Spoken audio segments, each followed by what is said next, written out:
Welcome to Pembroke Hall Memories podcast. I am Lance, or Jelly, or Prince, as most Pembroke Hall people know me. And my co-host is Philip, or Any, or NFL, as most Pembroke Hall people know him. And both of us are from Calbeck Avenue. Our mission on this podcast series is to explore how Pembroke Hall, a small community in the Kingston 20 area, surrounded by Joesland, just across Washington Boulevard, Marvalley, Trucks Garden, or Francis Land as I know it, Arlene Garden, Patrick City, just across the Sandy Gully, became the epicenter of football or soccer for some people in Jamaica in the early 1970s. Pembroke Hall was also home of some of the most legendary musicians and entertainers of that era. I was still going to Pembroke Hall Primary when every single Sunday a triple header was played at the original ball ground at the intersection of Calbeck Avenue, Pembroke Hall Drive, now Kennel Drive. One morning match and two evening match was played to a capacity crowd. These teams, Patosi Rovers, Carawina, Asphalt, Covey, El Furto, and Dreads, was joined by Marvalley UNN to play in the Pembroke Hall Corner League football tournament. And every baller in Jamaica at the time wanted to play in a Pembroke Hall Corner League to showcase them skills as the first officially organized Corner League football tournament in Jamaica. In this conversation, we hope to capture the memories of players, supporters, and any members of the Pembroke Hall community, male or female, who want to come and share their stories. Your feedback and support will be greatly appreciated on whatever social media platform you might be listening, and thanks in advance. I'm going to say, ready. Today is Thursday, August 25th, 2022. I welcome back to another conversation about Pembroke Hall memories. Me, as usual, Jelly, our Prince, our Lance, as most Pembroke Hall people know me. My co-host today is Andre Taylor Damville, a guest from podcast number 3. So the people who are hear this are going to know who Andre is, and I'm not going to necessarily need an introduction to Andre. My co-host is Andre Taylor Damville. My guest today is Chris Baptiste, a name what I'm familiar with, but I just can't remember the face, but I'll get tonight, who came to Pembroke Hall in 1968 from Harbourview and lived on Chico Close. And only Pembroke Hall people are going to know Chico Close there. And lived at Pembroke Hall till he married and left Pembroke Hall. But he's here to give his own story. So, welcome, Andre. Introduce back yourself, and then Chris, introduce yourself. Come on, respect Lance, greetings Pembroke Hall Heights, and give thanks Lance for inviting me back to participate in the process of sharing memories, and welcome Chris. As like we had discussed further, we know the names, right, and we remember the faces, even if we never interacted. We know who each other were at the time. So bless up. Yeah, man. And Chris, go ahead and introduce yourself. Yeah, absolutely. So I'm Chris Baptiste. Grew up in Pembroke Hall. We moved to Pembroke Hall when I was 8 years old. We settled on Chico Close at the time. And I'm just excited about the opportunity to share my memories about Pembroke Hall, because Pembroke Hall to me was a community that shaped the man I am today. Pembroke Hall is a community that I think all communities should be like. When you talk about it takes a village to raise a child, I think Pembroke Hall is a true depiction of that statement. So when anyone wants to talk about Pembroke Hall, or whenever I hear people talking about Pembroke Hall, I really get excited. And the truth of the matter is, there's a lot of history coming out of Pembroke Hall, and I was concerned that that history would not have been captured.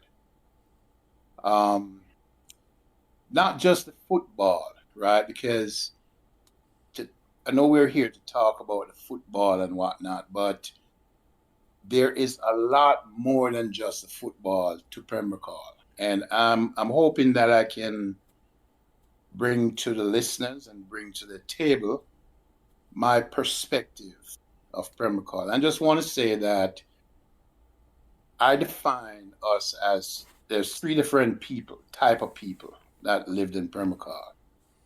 There are those that were on front stage. There were those that were in the middle, and then there were those that were behind the scene. I was never a front stage person. I was somewhere hovering between third leg and in the middle. I hear you, Chris.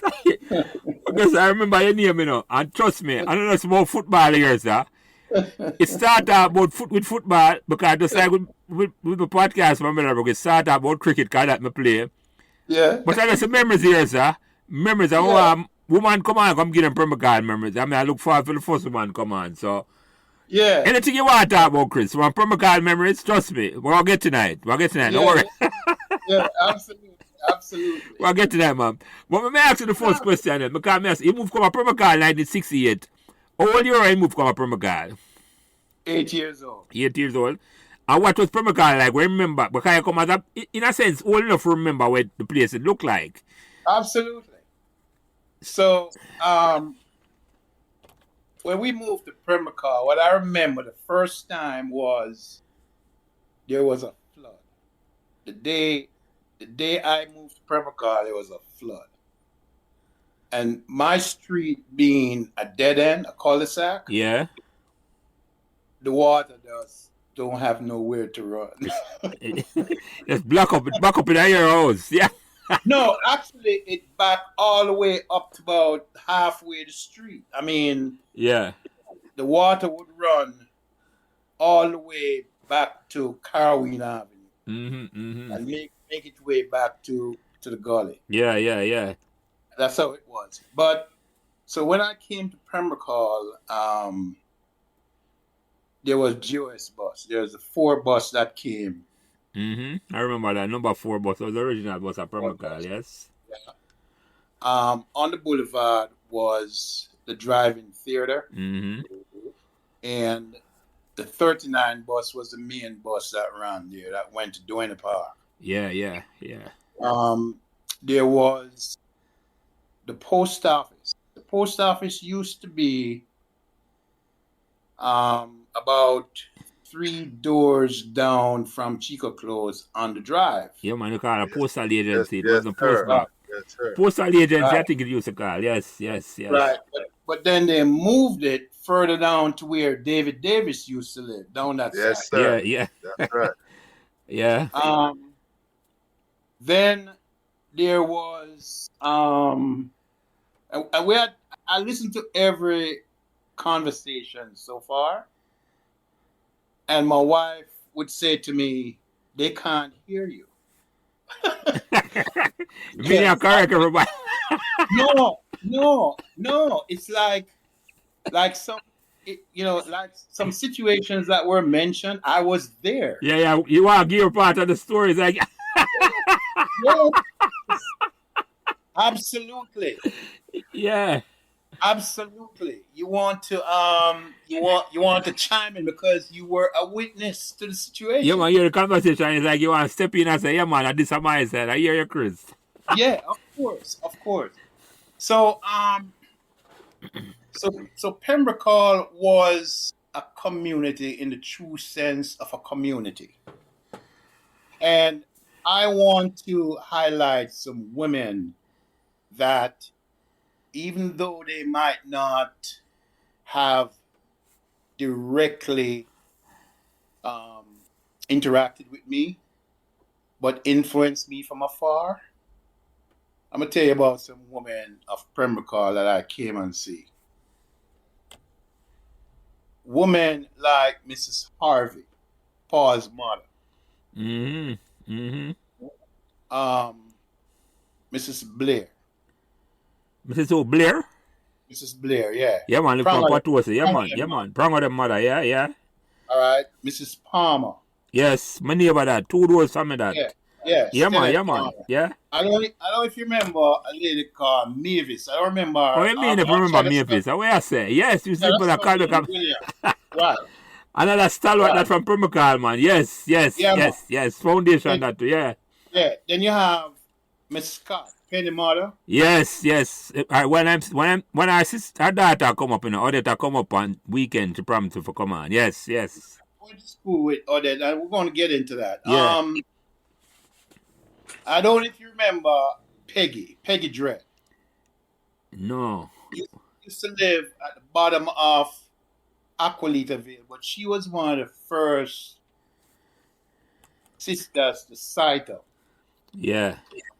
back in the day, right? But those are just a few of the women Yeah. that Yeah. Call out from earlier. Yes. yeah, and we can get into it some more because a lot of successes came out of Permacar. Yeah, man. Yeah. Right. So that was my initial thing about Pembroke. Now, down the bottom of Pembroke was so I talk about the drive-in theater across the boulevard, right? Then there was thermoplastic. Yeah. Them did the right on the left hand side. I go down. Yes. No, I don't know if you ever got any of the plastic gravel to put in your fish tank from thermoplastic. Of course. That grey color gravel, man. Before you go getting the fish from Prince. Right. Yes. So, and even that too. I was so, guys, you need to understand this. When I heard Prince talking, right? Yes. Yeah, goosebumps came up on me, man, because I got introduced to Prince Backyard by Whitney. Whitney Minot. Yes. Yes. Whitney took me over to Prince. That's where I learned to make fish tank. It was me, Whitney, Eddie, and Johnny Shelley. Yes. The 2 years living on a patos beside Mr. Lindsay. Yes. Yeah.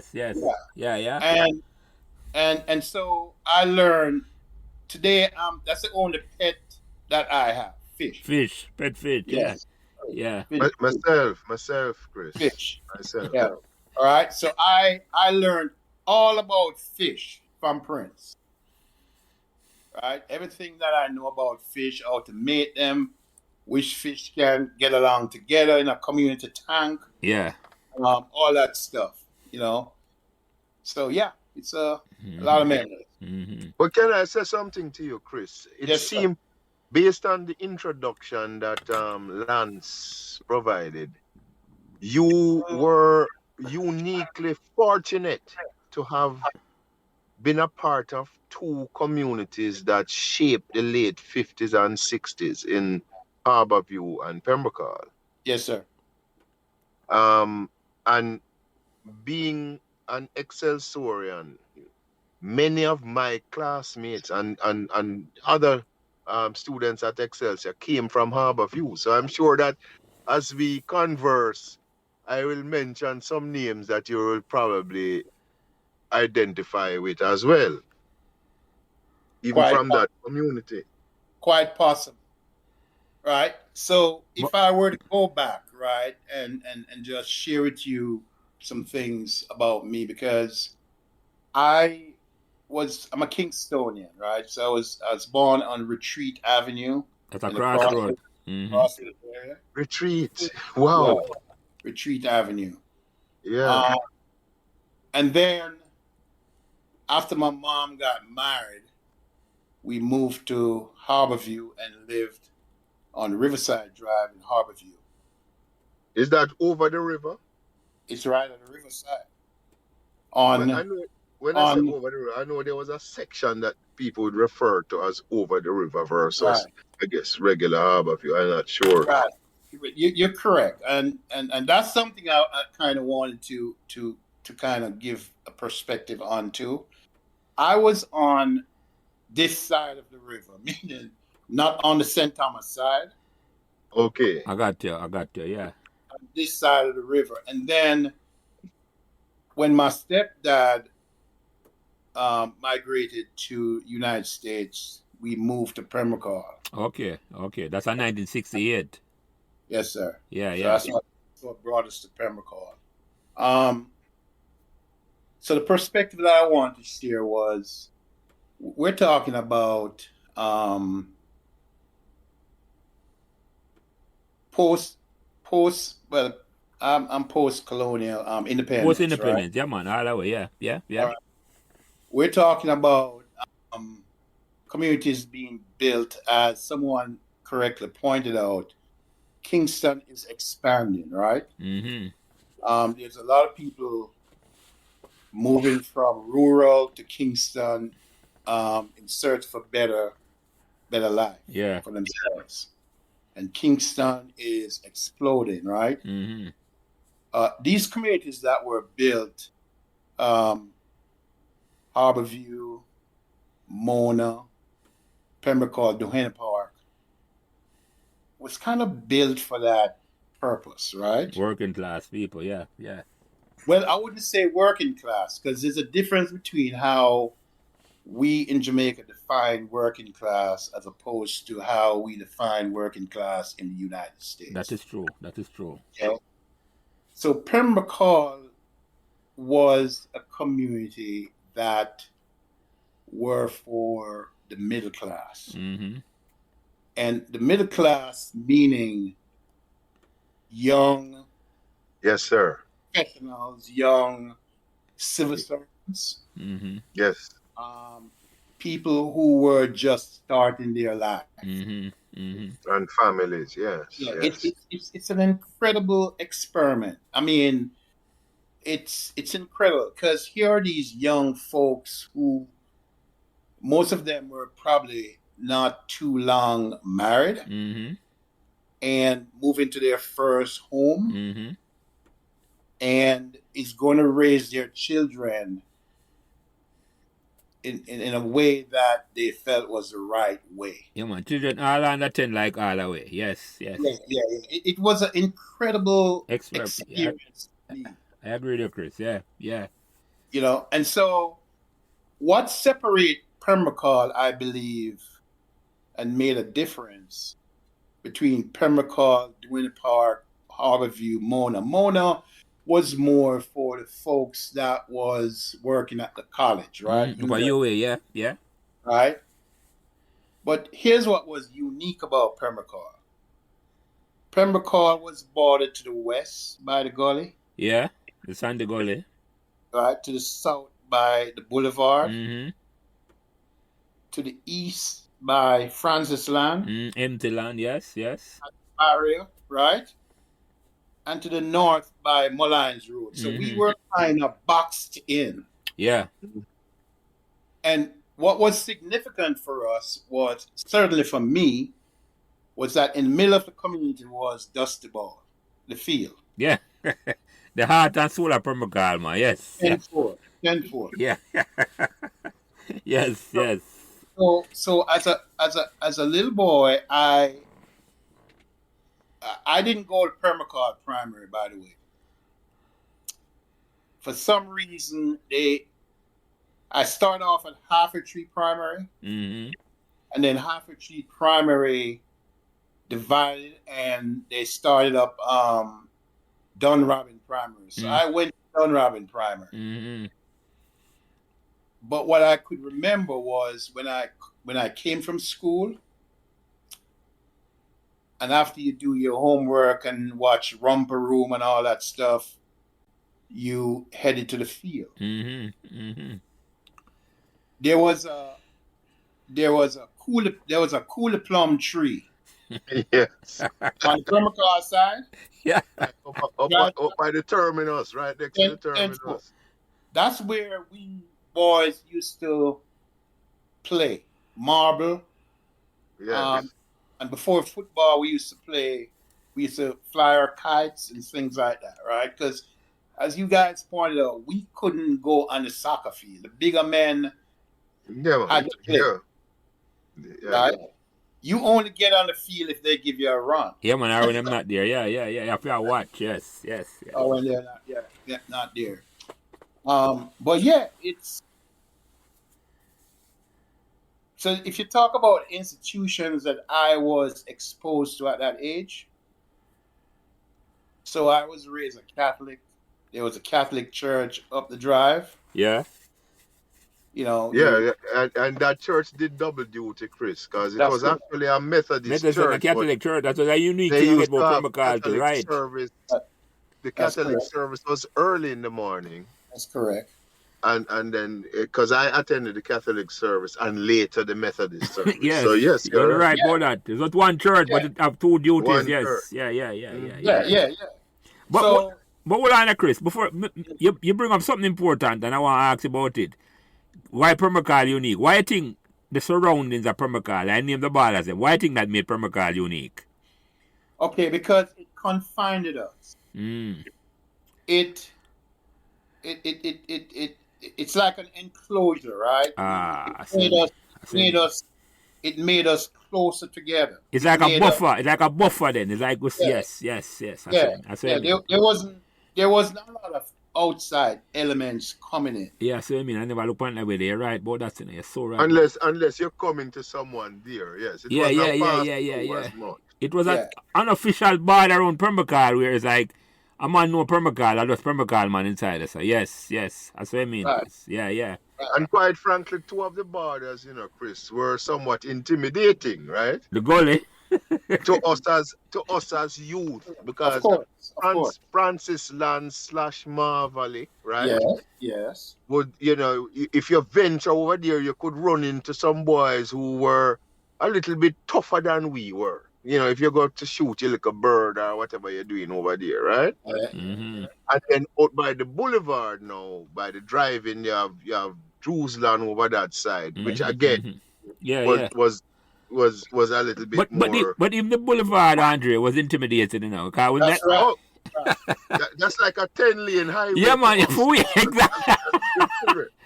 Yeah. You cross Pembroke Hall Drive and you say, don't cross the boulevard in our lands. Do not try cross the boulevard. Yes, you get the one in the over and over. Yes. Yes, sir. Mm-hmm. It certainly was. You were afraid to go there. Yeah, man, exactly. Afraid to go. Exactly. So, Go ahead. You go ahead, Chris. You go ahead, man. Okay, so there was a church as an institution. Then there was scouts, the scout troop. At the church, there was a scout troop. And as you get older, many of us became scouts, Boy Scouts. Then in the bottom of Pembroke Hall, where the Blue Nile thing came later. Yeah, in front of the school, yeah?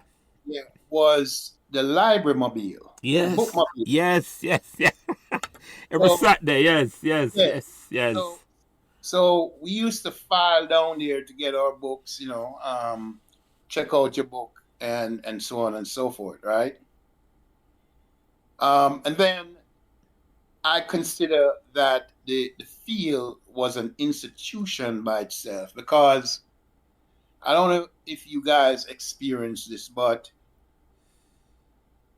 I had a lot of friends. I used to go all over Pembroke Hall because you had different corners. Yeah, man. Right? Yeah, man. Yes, sir. All right. I remember I used to, during my growing, right, I used to hang out with some guys down the bottom of Carwina, Bruce Golin, down the bottom of Carwina, near to where Salamilla used to live.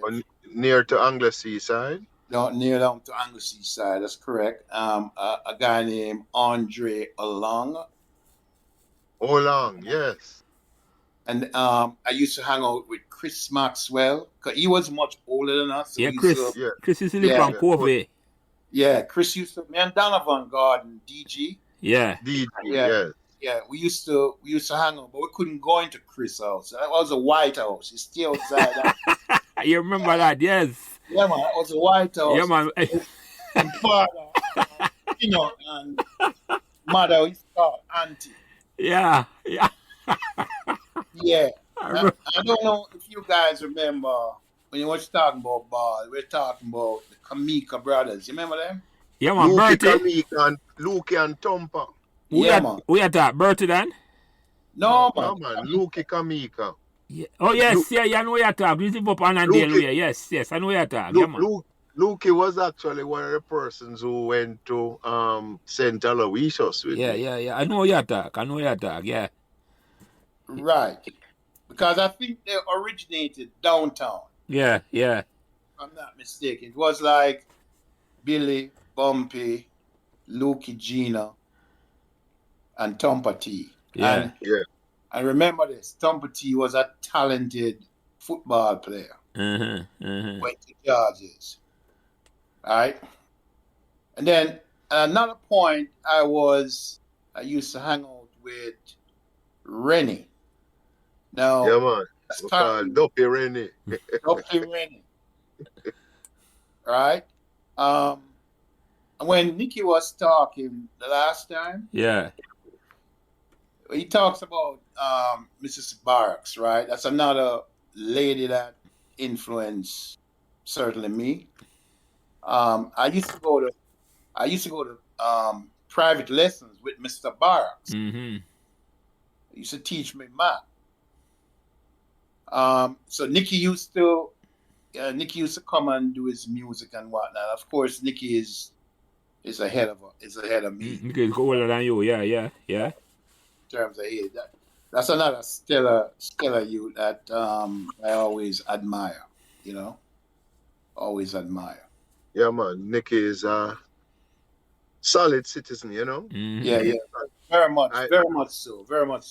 His mother and my mother were cousins. So his mother was cousin Mary. And my mother used to take my brothers and myself to visit. But like you just said, Chris, Nicky was a little older. So when we got to the house, we just had to sit in the living room and hold a corner while my mother and cousin Mary conducted conversations. And Nicky was either us. Him didn't really pay us so much mind at the time, you know? Yeah. Nicky dad was Uncle Barney. Yes, sir. Uncle Barney. Right. Yeah. So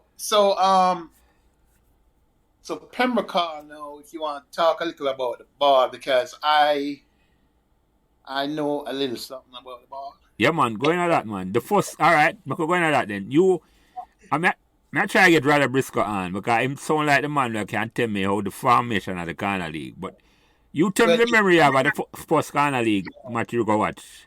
Yeah, well, you cannot talk about football in Pembroke Hall unless you talk to Raleigh Briscoe. Yeah, man, at the foundation that, man. Roots are trying to line him up for me, yes. Yeah. Ralston Briscoe, who give me proper name. Ralston. Yeah, Ralston Briscoe. Yeah. And I'm going to tell you, my football thing, right? To understand where I'm coming from. So, unfortunate or fortunately for me, I never went to high school. Mm-hmm. Okay? Like everybody else. Mm-hmm. I never excelled in sport when I was much younger, I think for two reasons. One was that I was severely asthmatic. Yeah. And the other reason was that I was on the shy side. I was a behind the scenes. You never express yourself. You never expressive. Yeah. And football was kind of was very cliquish. You have groups of guys who move from team to team, and they move as a pact. But my first stint with organized football was with subs. Sesame United ballers. Yeah. And then I went on to play like the Pepsi Cup and all that stuff, right? After those things folded, right, I kind of never played the ball. I started to hang out with the guys at the top of Potosi Avenue. We just start to, we play cricket and football and the triangle field. And, oh, yeah, man. Yeah, that's my field. See, you hang out to do then. The Walters, them, Jeff Van Bryan and Tennyson. Well, not really. My group was Flooney, Muller, Root. All of them used to come out of the triangle. Yes, yes, Yeah, yeah. all of us used to go over there and play, right? Tennyson, and that's another thing, guys at the Walters, they were, those guys were track guys, if I can remember. And cricket over by the Francis line behind their house. Boys Town. Boys Town call Yeah, that. Yeah, yeah, right. We yeah. play The cricket. Walters were a participant in all sports, Sure, they actually. were. They were. They were. But they excelled. They were Yes, outstanding track athletes. Yes. right, Yeah, man, yeah, man, yeah, yeah, right. yeah. And so, but when we were students, someone asked why Potosi, the team was the way it is, right? We were more than friends. We were like brothers, Mm-hmm. all of us. Yeah, Yeah, we still hang out to this day. yeah, yeah, yeah. All right, and we had that bond, man. That it's an incredible bond that we develop at a young age, right? Yeah, yeah. But we were students, right? We were not. We didn't smoke. Yeah. Weed and all. No, that is so true. That's so true, Chris. That's so Yeah, true. we were. Yeah, we were. What we were. I just sports I did. Just I did the ball. That's the ball. I think we were intellectuals in the making. Yeah, yeah, yeah, yeah, yeah. So we talk about football. We solve world problems, and we go to church. That's what we do. And to add to that, Chris, Potosi had such a diverse dynamic in that I heard you mention, I think I had made a comment in one of the earlier podcasts, and you had mentioned the Howells, right? Because I had forgotten about the Howells. Sure. And I remember I remember Andrew at the V Angle Bicycle. What was the older brother's name? Vince, it wasn't. I don't remember the older brother's name, but he used to torment my brother and me. So we had to stop going to Miss Gardner, right? Because he would tell. But so Potosi had this. You had Tony Gar, you have the Ingrams, right? You had the Champagnes, Joshua and Bumps. You had the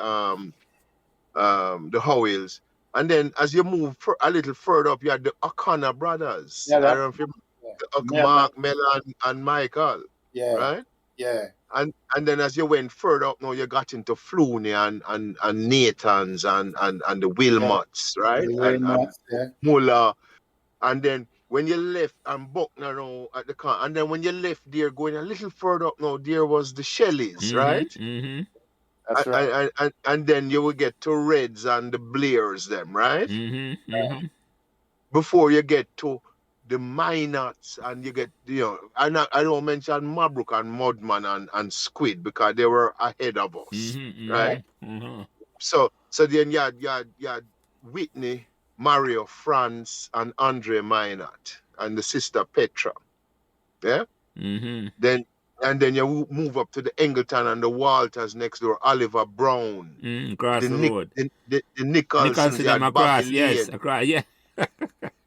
right? Yeah. So Potosi there was such a diverse group, and like you said, Chris, still we all would get together, either at the Triangle or over Boys Town, and we're going to play some ball.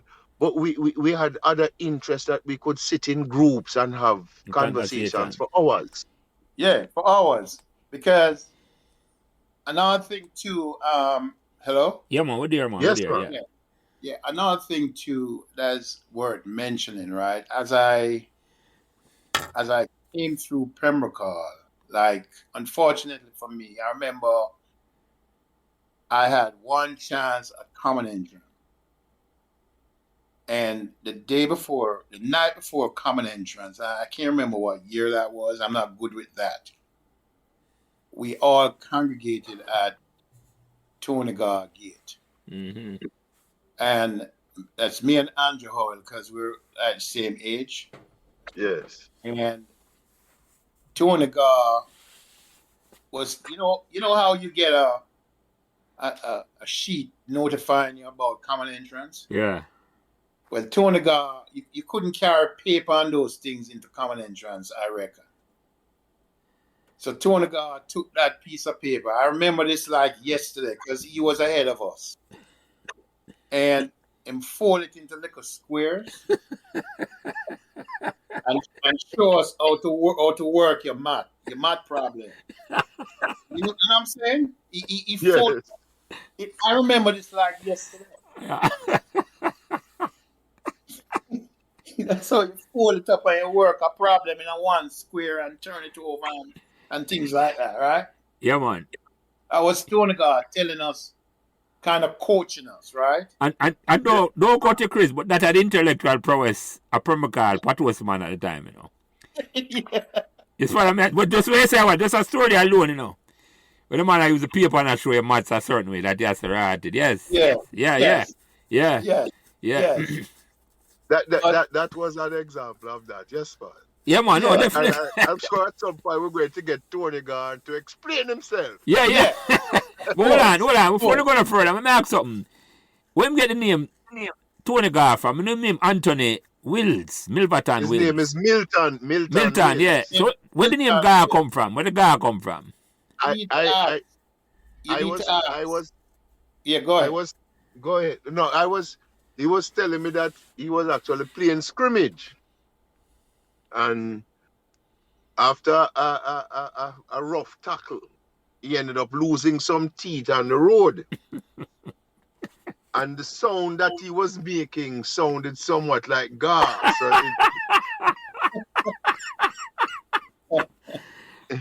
So, the name was adopted. Yeah.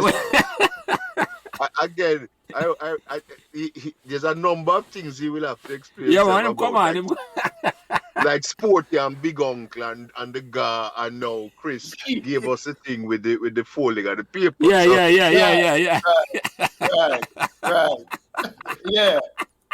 Yeah.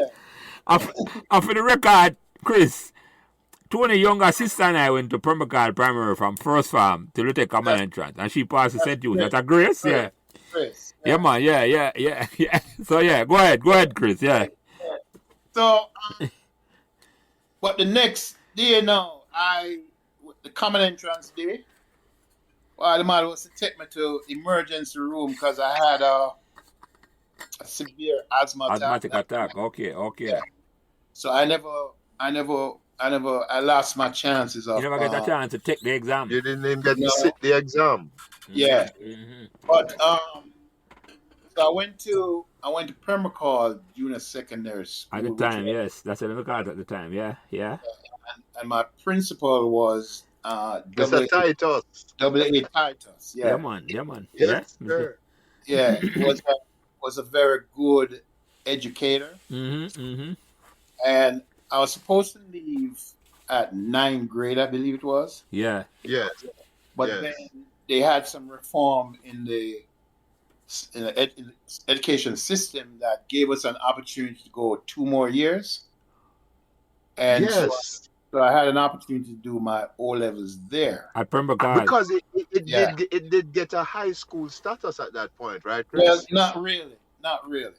It was still considered a junior secondary school, but there was something in the making, right? And so at the end of 9th grade, we sit an exam and they decide based on that exam whether you're going to go to continuous education or you were going to go to electrical or business or something like that. Okay. Apparently, I did well enough to go to the continuous education stream, where I did London. You did O-level, yes. I didn't know that. Yeah, give me some information. Were you there with Pokey, Chris? Yes, Howard and I went the same year. Howard Clark. What about Perch? Howard Harrison. Don't remember. Howard Harrison used to live on Lasquinet. I think. Well, he went to Woolmer's ultimately. Right. He was next door to Mr. Runcie, and his cousin was Paul Knight. I don't remember if you remember Paul, but I remember the name, but I remember the name. So Howard and I were the same stream, right? I believe Okay.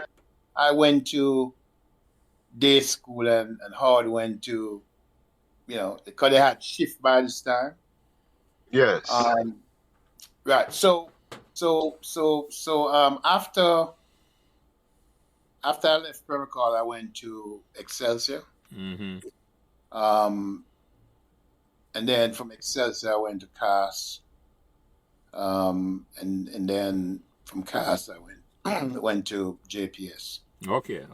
So you went to Excelsior College? Yeah, I went to Excelsior Community College the same time. With Kirk Rawl? Were you there with Kirk? No, I was ahead of Kirk. Would have been ahead of Kirk. Yeah. So when I went to college, it was me, Flooney. Because Flooney did go Excelsior at that time, leave Calabar. Yeah, Flooney came to Excelsior in September 77. Mm-hmm. I left in July 77, and I remember by that time they were living up in Russell Heights, right? Yeah, from Pembroke Hall. Yeah. So it was, and then Horace, when I went there, Horace was doing his final year at community college. You mean Clarke? Yeah, Horace Clarke. Yeah. Right. So Clarke and I graduated together. When he came to Excelsior in business, right. He came with a couple of guys from Calabar like Hugh Brown and Heavy Clark. And that's Spooky Walla brother and I talk about? Yeah. Yeah. I know you talk. Unfortunately passed last year. But so Horace used to travel to school every morning with me because my dad used to drop me off at school. Mm-hmm. Okay. And then we would travel home together in the evenings, bum ride or whatever it is we did. So when I graduated fifth form, he was graduating community college. Mm-hmm. Right. Yeah. That was and so when I arrived at Excelsior. So Excelsior on Mr. Powell. Mm-hmm. Where's Powell?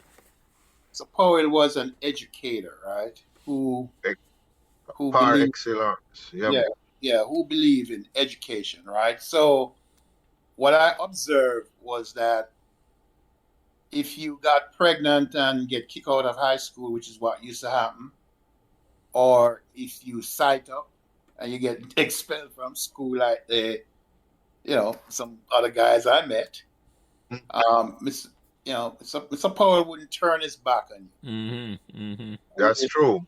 Put it this way, he's going to give you an opportunity to get an education. I'm going to give opportunity to redeem yourself. Yes. That's what I observed. Yeah.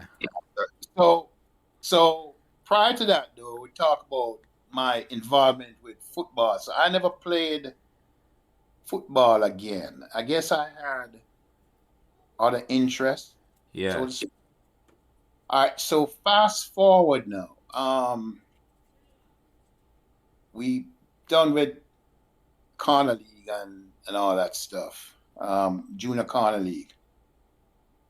I started to play with Potosi Rovers. Mm-hmm. Because by now, these guys are my friends and we're playing. And my granduncle was a big Real Madrid fan, as I am. And I found a book after he died, gave it to Mikey B, and we created a formation called 3-2-5. We played 3-2-5. 3 defender, 2 midfielder, 5 forward. Nobody could beat us. You had to be a specialist when you played, right? Like the lone center half was interchanged between, Messi used to play the lone center half. Mm-hmm. Mm-hmm. And the number 9, which was Puskas, when Puskas played for Real Madrid. Mm-hmm. Yes, man. Puskas were number 9. And number 9 was Tonigar. Mm-hmm. Mm-hmm. All right? Nobody could beat Potosi because they couldn't understand how we played. Mm-hmm. Right? And then we had we talk about how the game evolved, all right? one year, some guys were going to play for Pembroke Hall. Raleigh was going to get involved in the coaching side. By this time, I started to play with Pregs. That's a Lester Thompson. Yeah, Lester Thompson. Mhm. Lester Thompson is one of the people that I admire from when I was a kid. Lester Thompson invited me in his inner circle to play. At the time, it was Carlton, Leslie, Bingy. But that year, Which Bingy is that? Brown? Bingy used to go Aggie. Yeah, man. Bingy played left back while I played left wing for Coles. Rowan Brown. Right, right. And another thing too, you're gonna find that I call some real names and I call some pet names. Yeah, right? man. No, man, no problem. But and if you can Because call I it tell cool. you something, Chris. Most people didn't know him as Rowan. It's Right. Bingy. Them So, know him so as. Bingy used to live at Pembroke Hall? No, Bingy live a deeper. That's what I remember. Bingy from doing the park. Right. But go ahead, yeah. And one of our other teammates, which you probably know, Chris, was Screw, Howard Montague. Yeah, man. I know a Screw, man. So Screw was my classmate at Excelsior. Yeah, Screw played for Potosi one time. Yes, he did. Yeah. So Gerald, another football player from the area, Gerald Dugan. Yeah, man, Dugan, of course.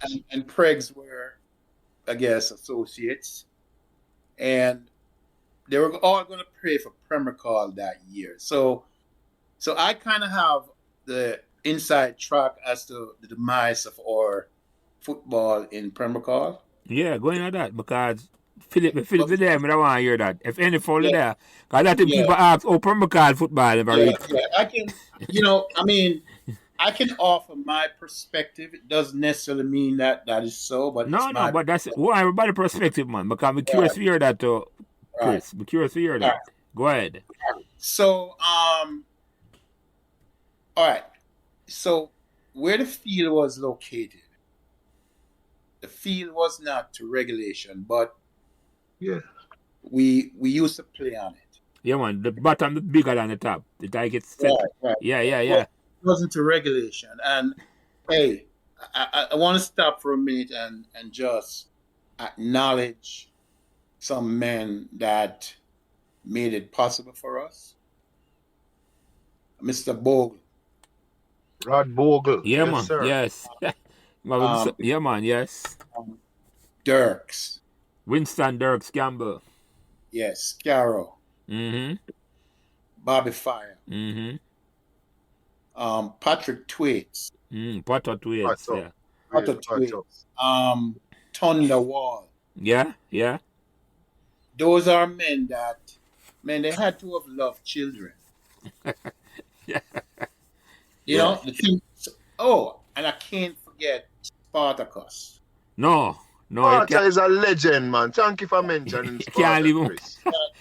Anybody knows Sparta right name? Maybe Ruth to tell you, but you don't know Sparta right name. I have no idea what Sparta. Don't know what Sparta name is. All I can tell you is that Sparta was in the middle of everything. Yeah, man. Sparta is a Pembroke Hall legend, man. Okay, I love the youth, man. You know, somebody said something. Sparta used to say him as a cricketer, but me never see him play.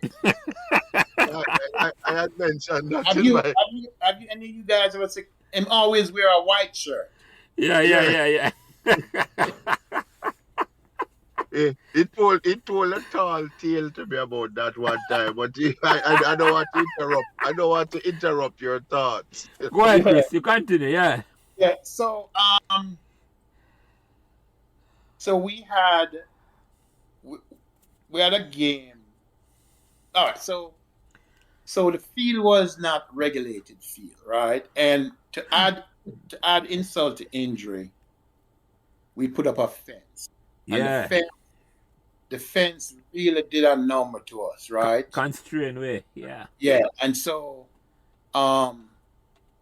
Kasafa said that we couldn't use it no more. Yeah, I didn't All know right. that. I didn't know that at Yeah. all. All right. No, in all fairness, we got some money. Well, not we, but some money was given to us to cover the gully. Yeah. Yeah.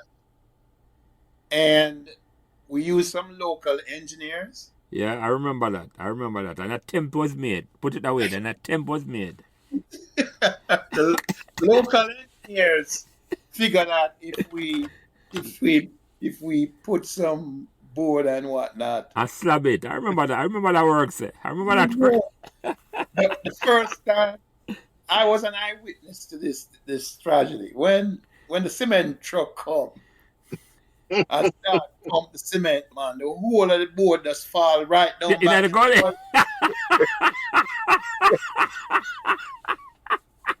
Yeah. All right. Yeah. And so if you know Pembroke Hall, if you had inquired, you would have, if the local engineers had inquired, they would have found qualified engineers who would have advised them otherwise. Yeah. Of course. Okay, but they chose not to do that. Yeah. And so once the game moved to the junior secondary school field, Yeah. the vibes was never the same. Yes. Never. Chris, were you a part of the crew that had walked the goalpost from up the big field down to the school? That happened after Yes, I sir. left, so I missed that. Oh yeah, I was a part of that crew. And Ed planted that post too. Those posts. But hold on, Chris and Andre. For the record, what year that was? Because I agree with you, I was 77. I agree with you. I agree with the two of us. Say, when the football moved from the terminus and go to the school, everything changed with the football. I didn't. Wasn't the same. Yeah, man. Wasn't I agree with you. I agree with you 100%. I never think about it that way until they put it there. So, but you're right. The vibe, everything changed. the vibe. It was not the same. And so here's another thing too, which I don't think we'll probably need another session to talk about that. Well, the other thing was the socio-political climate. Roots start about that. That well known. The political the politics in 1980 changed that. But I think I agree with that. We're not forgetting that. We understand that. We're not forgetting that. All who know Pembroke Hall know that the politics changed the football of Pembroke Hall after 1980. That well known. But the point where I make about the field, I think it's even more important than the politics. Because I think the vibe, the shift, before the politics come and mash it up. Yeah, it did. But this kind of speed it up a little, if you will. Yeah. But we had all right, so Pembroke Hall is putting together a young team. I know for sure I would have been on that team. Because I was gaining some interest. I had some talent. My dad had played professional football when he lived in Jamaica. I mean, as a youngster growing up. And so I had a little talent, right? So we had a game. A game was arranged at the National Stadium for this young Pembroke Hall team to play the national team. Oh, the Jamaica national team? Yes, sir. So Pembroke Hall is going to play the Jamaica national team. Here, who is on the Jamaica national team? O'Neal Russell. Junior scale. Junior scale, who was a classmate of mine earlier years. You had Peakhead was on the team. You had Ballhead. You had Alimat Nab. You had Dago Garden. And here we are, still up at the National Stadium to play this team in a practice game. From Pembroke Hall, what I can remember, I don't remember everybody that was there. So bear with me, people, if I left the name off. So Leslie Thompson, Carlton Briscoe, Mm-hmm. Gerald Dugan, Mm-hmm. believe Bingy was there, myself, Diego Garden, Diego, Diego Oh, Diego, Walker. that Diego. Pembroke, not Diego Garden. Diego, yes, Yeah, yes. Yeah, Diego. man. Yeah, man. We know your talk. Long T, Yeah. younger brother. Yes, yes. Yeah, Walker. Think Jack Sparudis was there. Who that? Jack Spur. Okay, Jack. Yeah. Think Flooney was probably there too. Either Flooney or Freddie. One of them was there. That's a Fred Hitchcock. Mm-hmm. Yeah. An altercation happened with some older guys at the field in the locker room at the National Stadium. When it's an altercation between Pembroke Hall and them? Yeah. Mm-hmm. Yeah. An altercation took place in which Raleigh was assaulted, and that drive a nail into our football. A wedge. That was it. Yeah, man. And that was what year that was, Chris? yeah, I don't recall what year that was. That's what I said, you know. Yeah. No, man, understand. That man gonna have to come and fill in that gap. But that would have drive a wedge in it because Raleigh Briscoe, as far as me concerned, are the godfather of Pembroke Hall football. Well, that was a sad evening for me personally. That was a sad evening for me because the one thing I want to tell you about Ralston Briscoe was that when you talk about work ethics, Ralston Briscoe, Pregs, and Carlton, work ethics when it come on to dedicated to making their craft better. Yeah, man. I agree with that. Now, Carlton was probably a year behind me. So, but he was a player that I admired. Yeah. I used to try and do his moves, right? Now, Carlton could juggle the ball, and there was a discussion about where they lived. They lived from Petterton to the field. Lived at Petterton Avenue. Yeah, we never remember last week when Nicky attacked. Yeah. We get a correction there, yeah. But I'm going to bring up the correction rules to give him. But go ahead, yeah. Carly would juggle that ball from Petterton Avenue to the field every evening without dropping. On 2 foot. Yes. Yeah, man. He would do it on him 2 foot, him thigh, and in head, shoulder, and never drop that ball. Yeah, man. Yeah. All right. Now, when it come on to being a technically sound and savvy player, that was Pregs. Yes, sir.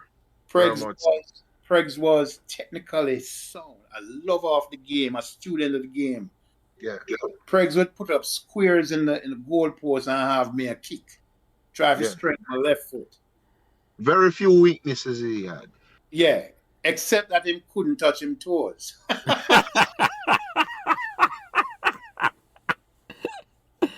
Right? Yeah.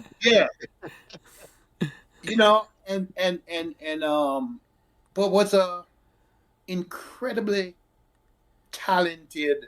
Hold on, for the record, Chris, Pregs used to live on Petterton or Carwina. Petterton Avenue. He live near the Briscoe them. Okay, I got you. Yes. Yeah, yes. He live up closer to Errol Walker. Yeah. Yes. And and so those guys, you know, were lovers of the game. Can I say one thing to you, Chris? Just a little interruption. Carlton and I were benchmates from 4th grade and in his mother's class and then in Mrs. Scott's class. And we played Coles together at Excelsior as well as minor league in Pembroke Hall. But one of the things that I admired about Carlton is I remember one year he decided, you know what? I'm going out for the Gibson team because Gibson Relays was coming up. Oh, yes. And people say, wait, you're going to run? And Carlton said, yeah, I'm going on the 200 run off.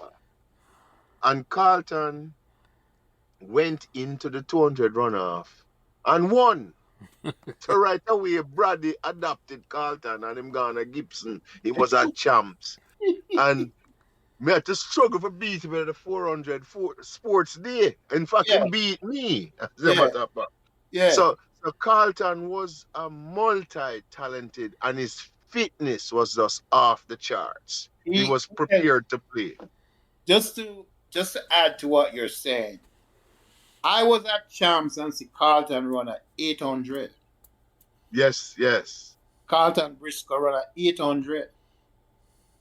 He was probably the fittest, and I need to mention this, and people, this is just greatness of Pembroke Hall.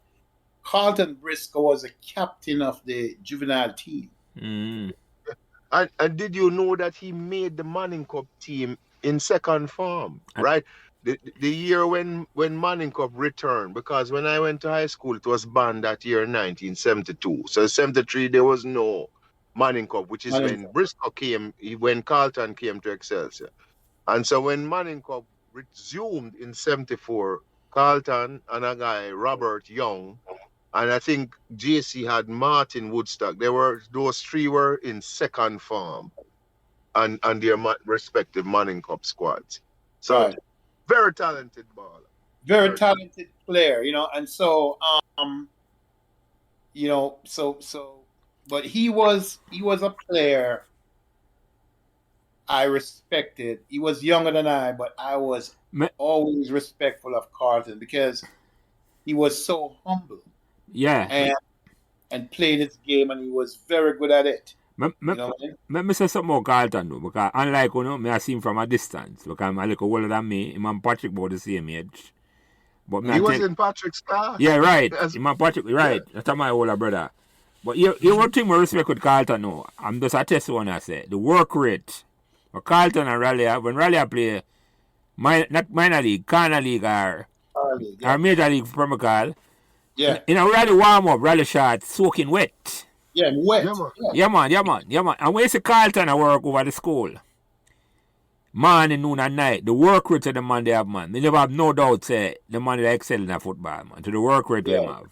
Yeah. The rumor had it that Raleigh used to anoint his body with fiery jack before him practice, so he would not stop running. Yeah.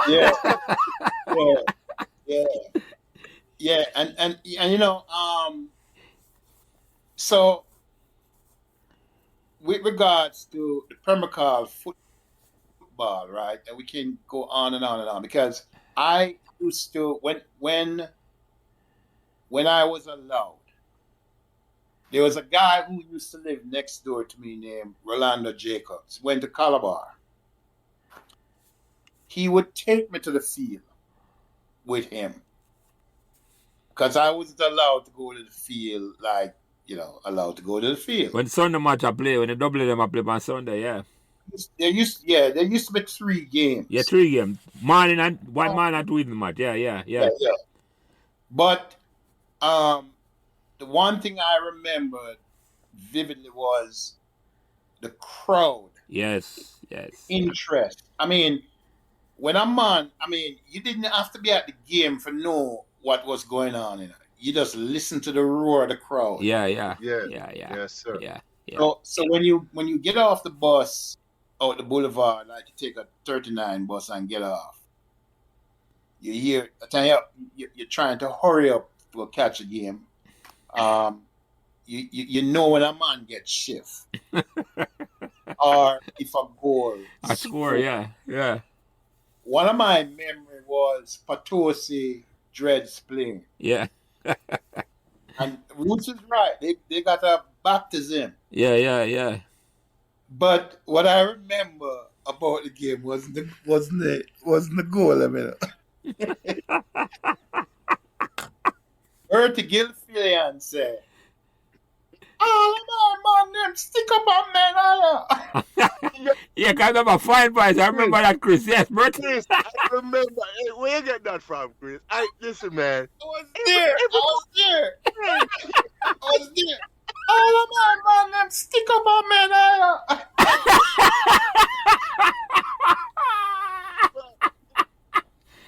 Yeah, so Bert used to talk. The great Bert did that. I forgive him that. All right. And so when we talk about there was I don't know about you guys, but I was fascinated about the dread. Then, Yeah, right? man. The dread itself is I'm gonna need a whole. We need a man from the dread. Yes. Yeah, that need A complete show for itself. Yeah, man. One discussion. Yeah. Yeah. The foundation of the dreads and all the dreads evolve. Yes. Yeah, man. I agree with that. But the first time I played in the evening on the field, Yeah. was a dread named Danny Kid. Give me a run. Yeah, man. Danny Red. Yeah, man. Danny Red, yes. Yeah, the kid said, yo, you, come take a run. But I'm your blood, you know, brethren. Yeah, man. Danny Kid, man. Danny Red, man. Him under 50. Danny Red, that man. Yeah. Yeah, man. Yeah. I remember Danny Kid. Danny Kid knocked down Allah with that under 50 in front, Allah Engleton, in front of him gate. Brian, when Brian comes and asks him about that. Sorry to interrupt you, Chris. Yeah, Gil Fillion was a dread who I used to admire. Just how him move. Yeah, man, he's live up on the top of Covey. Yes. Yeah, just Burton and Gilpin, yeah, Gilpin, yeah. Yeah, and then him always seemed to be the dread who get the new bike first. Yeah. Yeah, yes, that time always have the new bike first. Yeah. At them time, every dread have a bike, You're right, Chris? Yeah, you have a bike. I'm upgrade from 50 to Z90, yes. And to Z, Yeah, man. Gil Fillion, man. I used to have a way where he must cut a little dolly and... Yeah.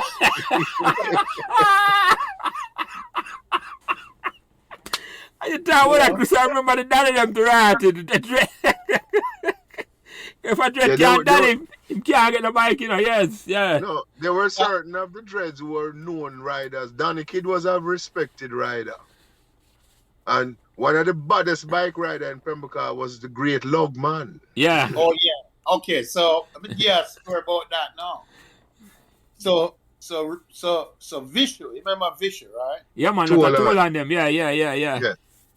So, Vishu out at the boulevard, and his logman will come down and pull over and offer Vishu a ride home. And the rest is history. Yes. Did he make it to Patosi? We should come out for the bike in a bridge, I swear he must have wet his pants. Because Lug was no ordinary rider. No, my daddy with Bishop on the back of yes. No, Lug was no ordinary rider. Yeah, man. So the football, I remember some guys, right?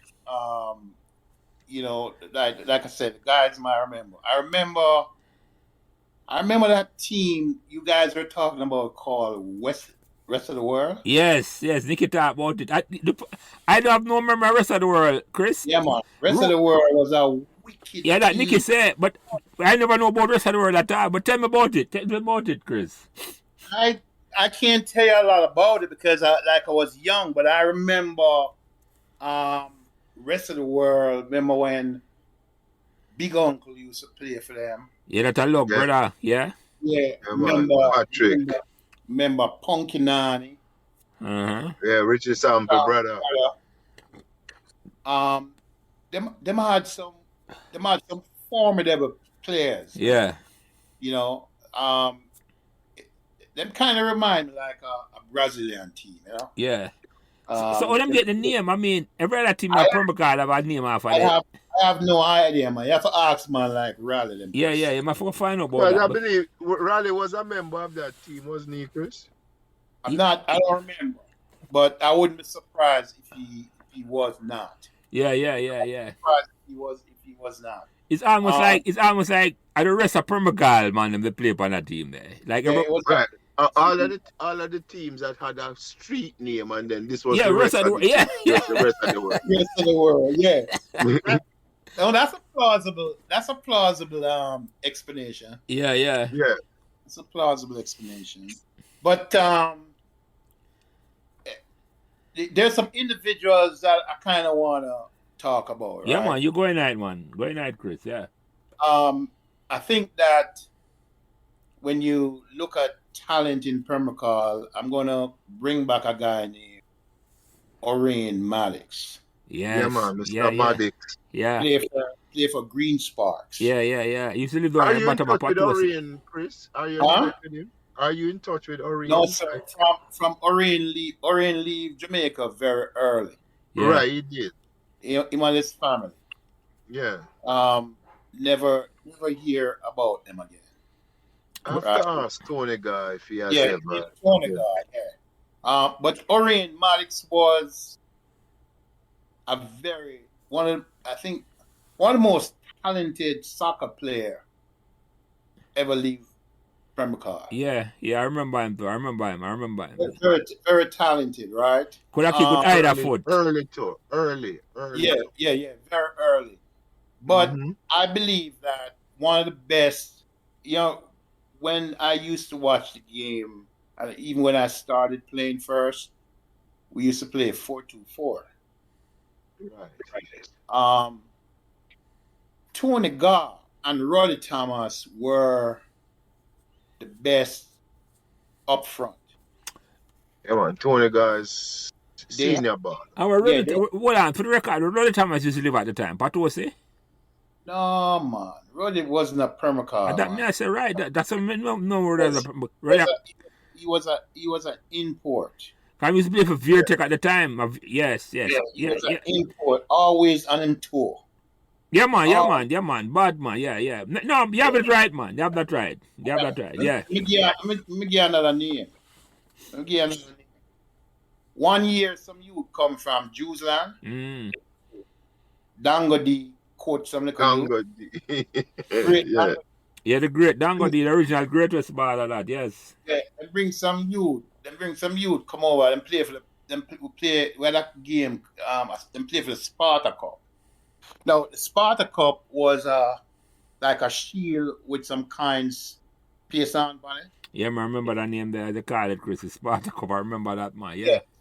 So the man them come over and I don't remember who them play, but them win the competition.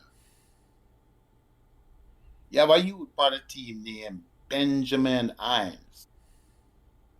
The great Benjamin. Other man can probably talk about him. But him come over and they play for Pembroke Hall one time on a Bobby Fire. I know the name of that, man. I know the name of that. Wicked player. I think he used to play a wing. But Tony Gar and Roddy Thomas used to play up front. I think them were like 4 and 9. And they used to play centre forward. One was attacking centre forward and one played behind slightly. But them two they had a chemistry and them score a lot of goals. Then there was a guy who I was talking to Mikey Buckner about the other day named Nango. Ken Nango. Yeah, man, yes. No. Yeah. Candice. Candice Nango was another. Nango was a nice baller. Nicky talk about him because he might Nicky play on the Calabar Money Cup team. Right. He was a Calabar man. Yeah, it was musical. And then you talk about import. You had a guy named Leroy Dias. Yes. Dias. I remember that name there. Yes. And then him leave and went and played for a KC guy. Leave and played for I think he went to Cavaliers. Played for Cavaliers and then I don't think he left Cavaliers after a while.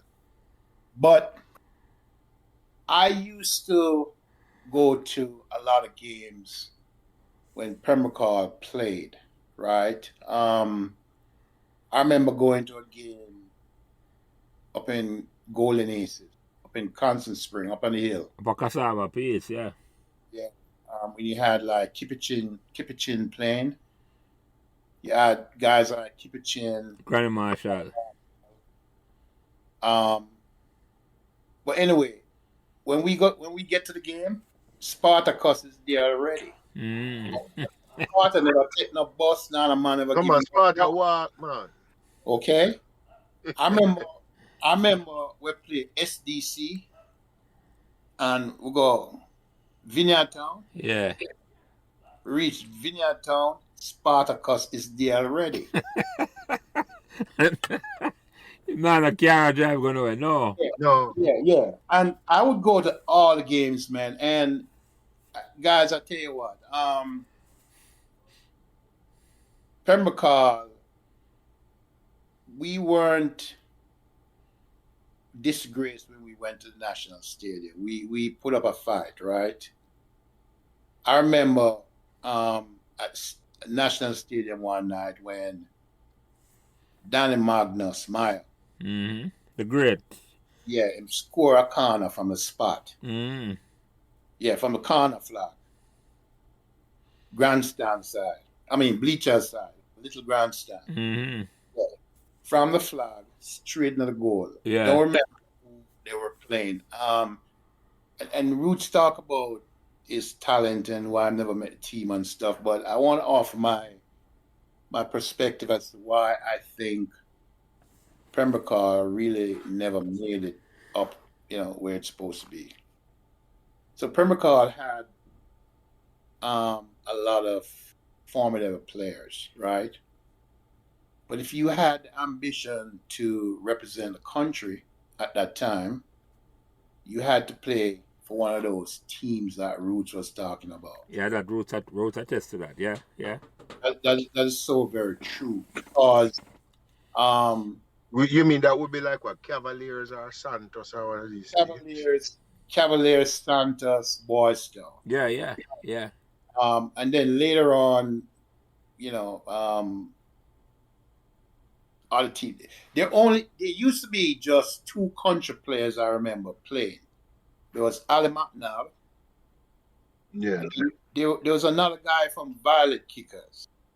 It was that? It's not Noah. You remember that guy Noah? Well, Noah was after, right? Afterwards, Noah Sterling, Alta Noah Sterling. Afterwards, Noah coming on. Yeah. There's a brown skinned guy. Don't remember when. I know we attacked Chris, but I don't remember him name either. I played Ali McNabb. I know we attacked.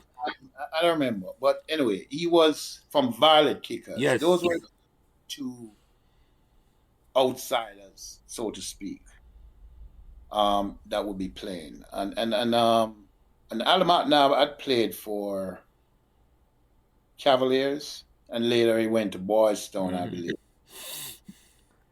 But our guys individually would play for different teams. Yeah. Pato. Yeah. Pato. Doc. Yeah. Who play for Santos. Yeah.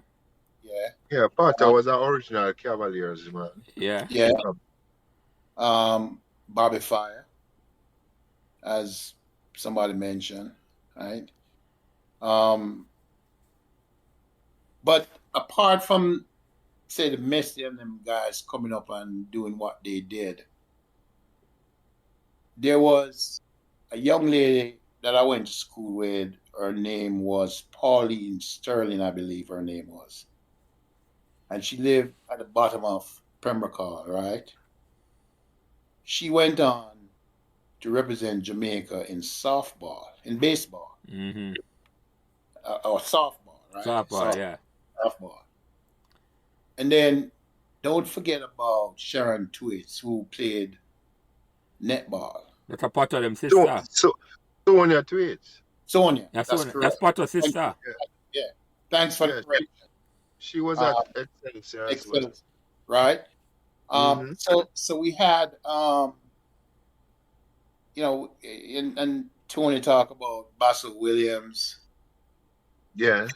And you had, we produce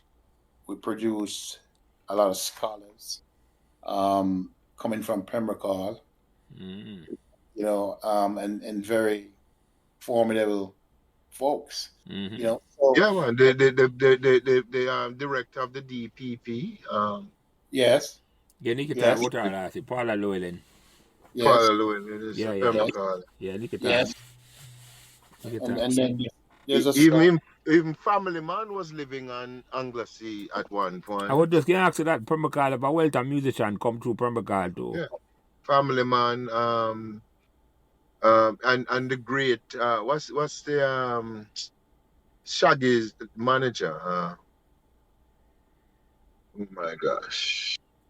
No, I think you guys can correct me, but I think probably Dennis Brown used to live Yeah, on. man. Yeah, yeah. That's true. Up at the top of Yeah, he eventually came to.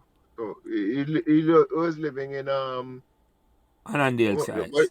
no, Yeah, at first he was living over what's that near the hill or doing the park side? Yeah, I Que- forgot. That's Queen in the uh attack. no man, no, one of the original Oh, zone okay, there. okay, okay, okay. And then, 'cause as he started as a youth, but then he came on to spend some time in Yeah, Pembroke him Hall. did live in a Pembroke Hall a little bit. You have that right. You have that right, Chris. That I hear. That I know it was a fact. So he lived in a Pembroke Hall for a little while too. Yeah. And then Jack Spur, who lived right across the street from me, Jack Spur was an original Trenchtown. His family was originally from Trenchtown, right? Yeah. And he, like, even when they owned the house, they used to rent it out, and his father used to come there and do the landscaping and thing until eventually they moved there, right? Yeah. But every Sunday, Peter Tosh used to drive him green Sunbeam Hunter come sit outside and deal with Terrence and Carlton, Jack Spur, bigger brother Oh, them, really? right? Yeah, man. Every Sunday, cause them, I guess They grew up them together. grew up close from Trenchtown, Yeah, yeah, yeah, yeah, yeah, yeah, yeah. So the Pembroke Hall, like I say, things started to change in Pembroke Hall. When the field move, Chris, I agree with you. When the football field, the vibes. That to me, that was the first change, the shift in the dynamic. That me agree with. Yeah. That never have nothing to do with nothing else at all, but not more say the field never regulated for a certain. Because it was not field. It was never an official field, Yeah, but I still okay. So all right. So there's some guys, in Pembroke Hall, right, and which I support. I should have been doing more than I'm doing right now. I support Roots. Roots is a bona fide friend of mine. You guys still there? Yeah, man. Yeah, Yeah, man. man. You're good, Chris. Yeah. There's two guys in Pembroke Hall history that are passionate guys. One is Sally Miller, and the other one is Roots. Yes, yeah, I agree. I played for Leeds under Sally as well, as he was my minor league coach. Right. And Sally is dedicated to the task, Right. or to the cause, I should say. Sorry. Right. He's very formative, right? So he was always an administrator. He wasn't much older than us. Yeah, that's the amazing thing about Sally Miller. And I can't. And the man was so organized, man. I mean, at an Yes. early age, I was trying to figure out. I think Lance and I had this conversation because, like you said, he wasn't that much older than us. It wasn't a big man for we. We had him at the same age group. We didn't, yeah. And he was very organized, very, very organized. Because Roots, him and him went to primary school together, and then him passed the Calabar, Roots passed the Arden. So, yeah. Roots was my older brother's classmate. Yeah. Well, Sally Miller was always at a notebook. Yes, sir. Or a clipboard. Always. But I like, when Roots I try to get him on, I love to know him get them ability there at such a tender age. Yeah, of course. That would be interesting. Yeah, man, I love him inside and that, and I said, where him take it up? A big man thing that he might do, Yeah. And Chris, like you said, Roots and Sally, but we can't leave out Spartacus. No, can't leave out Spartacus because he was very dedicated. I remember, I think it's when Maverick them used to play for Pembroke Hall, but somehow there was a game in Port Royal. Yeah, them they used to travel all over the East to play match. Yes, Major League, yeah. There was a game in Port Royal, but some man book it before the game done, you know. I mean, you had man leave the field before the game done, you know, because you play a game at Port Royal and win in a brethren. Yeah. You know, Yeah. You know, trouble. Yeah. It's a one way out that. Yeah, man. But I could remember Spartacus present in Port Royal. Yeah. So anywhere we went, Spartacus was there. Spartacus was there. Yeah. You know, represent. I never miss a game unless I was sick. I never miss a Pembroke Hall. I was just very proud of my team. You know, and passionate about it. You know, and when we lose, we would walk home from wherever the game was, my group, and analyze it. The whole game, Right? yeah. I look back. Yeah. Just like when Jamaica play at the stadium, Yes. we would go to the stadium. We'd take a bus to the stadium with no money, not knowing how we're gonna go into the stadium. No, but you're beat. What do you mean not knowing? You're going to beat. Yeah, but And explain that, Andrew, what beat mean. Well, beat is gaining unauthorized access through a fence not access, but or through a unauthorized cutout entry. in the wall. It's unauthorized entry into Entry, yes. the stadium. So I remember going to the stadium, a group of us, Long T involved as well. The great long team. And we show up at the stadium not knowing how we know we're getting inside, but we don't know. No, yeah, get in. All right, let me ask you about a famous match at Play Stadium, though. When Pele come there in 1974. Yeah, I was there. Yeah. That's the second time.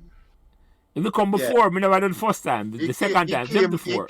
He came with Santos in 71. Yeah, and me he never came see that with one there. Cosmos. He came with Cosmos in 74. When Billy Perkins kick him off at the field, yes. That's Yeah. Well, yeah, I was there. I was at that game. But so a man announced, you know, Long T come back and say, we can get in, you know, but we can get in to grandstand.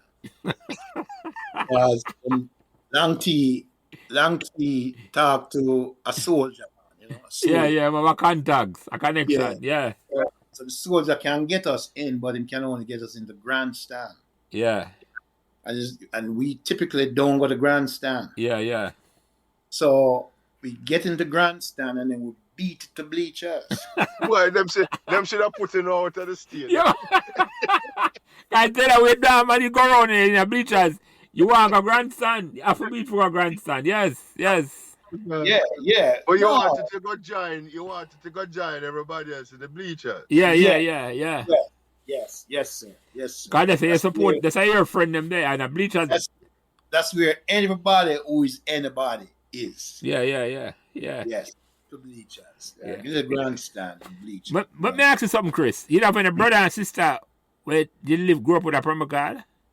Yeah, I had my two brothers, Andrew and Robert. They went to Pembroke Hall primary. Younger brothers?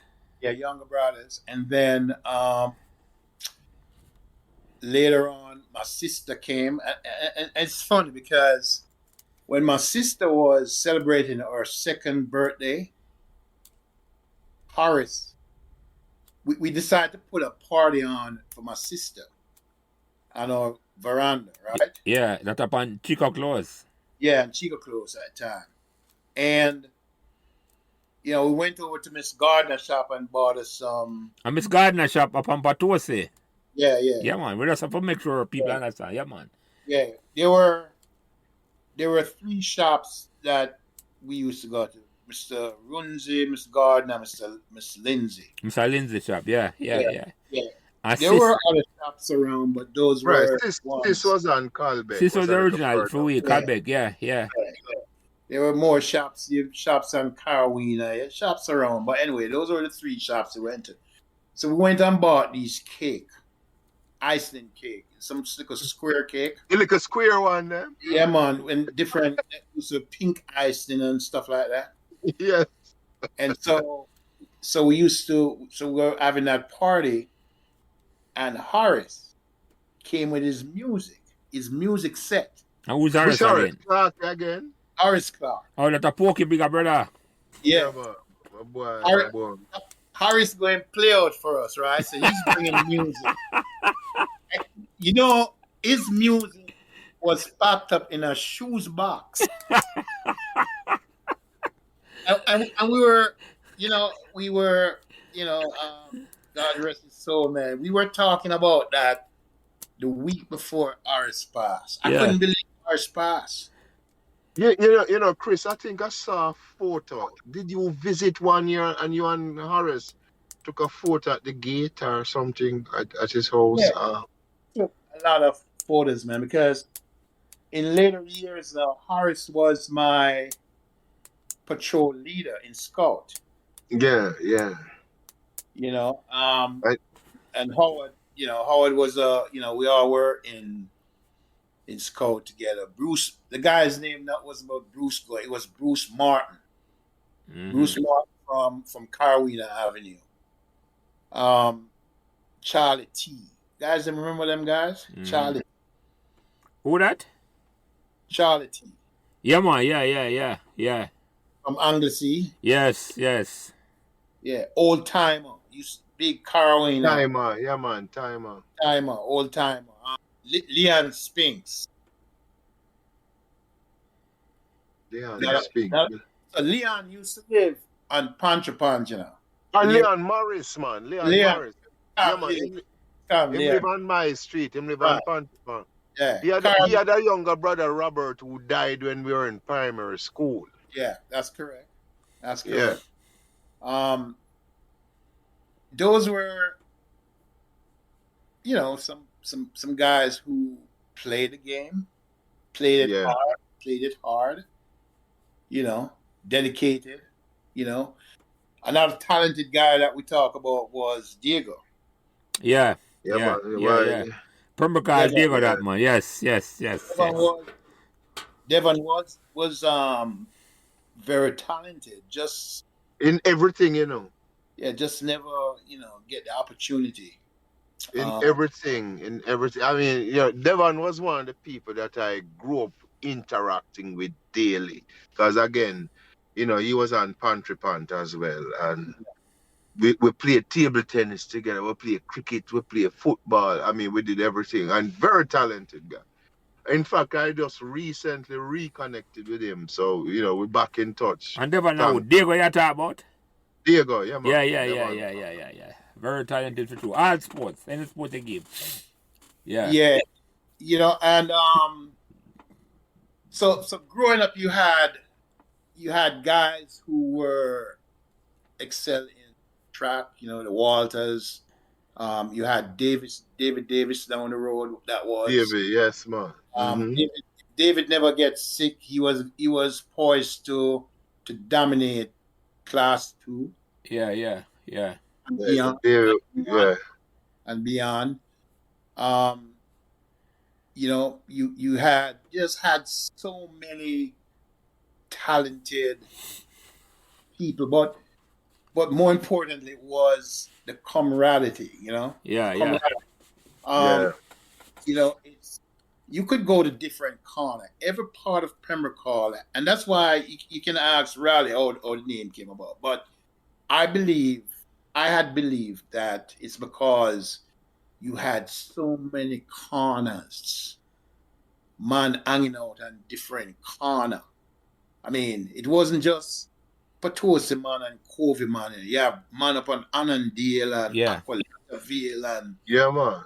Chesterville and Clydesdale and Carolina. You had different pockets of people hanging out. So we've been through the ups and downs. As a little boy, one thing that I remember vividly is there was a shootout in Anglesey when I was a little boy. Oh my Yeah, gosh, man. man. Yes, Sir. yes. And I remember that too. Yes. Bloodbath. yeah, Man. yeah, that was that was a frightening time. Yeah. Yeah. Around about the same time when the rumor was talking about Mr. Brown in the coffin. Yeah. Yeah. Everybody had tried to find out. And the coffee just leave. The coffee just pass and nobody see it. Yeah. Always just leave. Coffin always just leave, man. But you mentioned something, Chris, and it's very important, When I grew up in a Pembroke Hall, there's no, you could, as I say, you could have gone anywhere in a Pembroke Hall, and you couldn't tell which political party anybody in a Pembroke Hall belonged to. That's how Pembroke Hall was. That's right. That's the beauty of Pembroke Hall, There was nobody never wear them politics on them sleeve. Yeah. The only thing them wear was us Pembroke Hall. We live at Pembroke Hall and we was one. Yes. Yeah. It and so that's why I was saying, some of us are observers. Some of us were, Emily Durkheim would say, you have front stage behaviors and you have backstage people acting. Mm-hmm.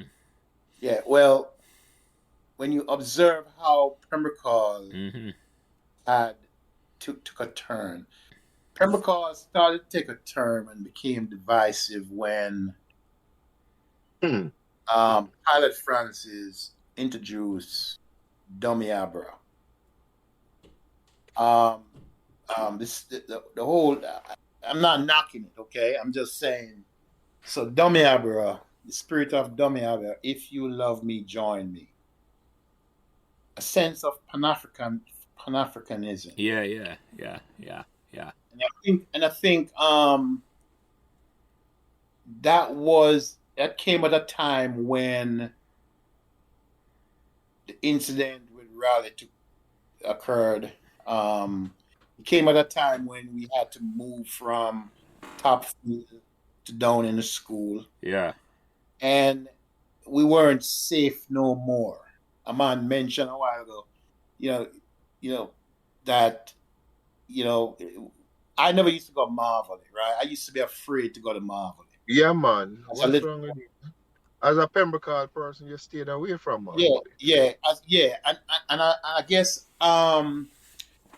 in my subconsciousness, in my psyche, I probably was fearful without having a reason to be. But well, I listen. I think I was robbed a few times by boys who were probably smaller than me, but they had knives, and I wasn't the type of person who would have a knife, and so I was intimidated by anything like that. We live at Pembroke Hall have a different mindset, man. You're right about that, man. We just not used to them the mentality that we not. We were not. We were. I mean, we used to have. We used to have altercations still, but we weren't right. It never. We figure it out. We never. The difference is, with Pembroke Hall. That's why I say it was a novel experiment, Yes. We could have settled dispute with the mouth, Yes. with the mouth. Yes. With the mouth. Yes. Or with our fist, because with the fist. Yeah. But Chris, you might remember this, one of the person who was always in an altercation was Roots. I think Roots and everybody at Pembroke Hall fight. I remember one time Roots threw a stone after me. When I turned my head and the thing passed me, you could hear the buzz. right in front of Odingo Gate. Yeah, I love Roots. Roots. We've all had. All right, there is nobody of us boys that didn't have a run-in with Roots. I mean, I wasn't exaggerating. You see, thank you, Chris. And we love Roots to death, but Roots was just a fiery temperament. Yeah, man. And still is. Yeah. And still is. Right? Now, let me say this, though, is Roots is one of them guys where everybody in Jamaica know Roots. Yeah, man, right. Not just Pembroke Hall alone. Not just Pembroke Hall. You're right. Right. All over the globe, know Roots. Yeah, man. All right. So, but it's no other person I would wouldn't mind in a foxhole with than Roots. Roots. Down Roots, yeah. Even if you just don't fight, if anybody mess with Roots, you fight for him too. It's just one of those situations. Roots. Yeah, Roots is just and so the point I was trying to make earlier, right, was that Roots is interested in Pembroke Hall. Roots is not someone that I'm concerned about in terms of swindling and all that stuff. You mean integrity, yeah. Yeah, Roots is a real deal. Yeah, man. So I just a football and Pembroke Hall matter, man. I'm full endorse that. Yes. Yeah. And so one of the things that I hope can come out of this forum, and you guys, man, this is great. I really appreciate you guys doing this, and I hope more people come and just sit and talk about their experience growing up in Pembroke Hall. Mm-hmm. But I do think that we're at a stage now, and I don't say we are mature in our life, settled in our life. I think that we need to rally around the idea of building a Pembroke Hall and leaving a lasting legacy. All right. A couple years ago, Mikey Tolan contacted me about doing a Potosi reunion. Right. At a Beck. Huh? Beck, Yeah. Mm-hmm. And we just couldn't decide. The group was just split. Like, some wanted to do it in Miami, some wanted to do it in Orlando, some wanted to do it in Jamaica, right? Jamaica would be the right place to do it.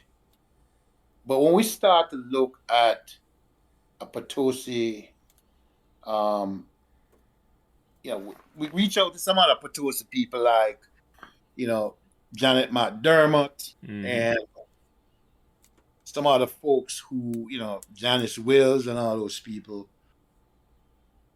It's like, all right, if we're going to do that, something needs to come out of it. Like, let us do something for the primary school. Yeah. And so we say, okay, when you start to look at that now, things start to expand because yes, you guys wouldn't you all know, but the primary school has produced so many people, so many great people. Yeah, man. Pembroke Hall primary alum. Yes. It's like, to me, it's a treasure trove. It's something that, in other words, the event that we were talking about was bigger than Potosi. Yeah, man. Yeah.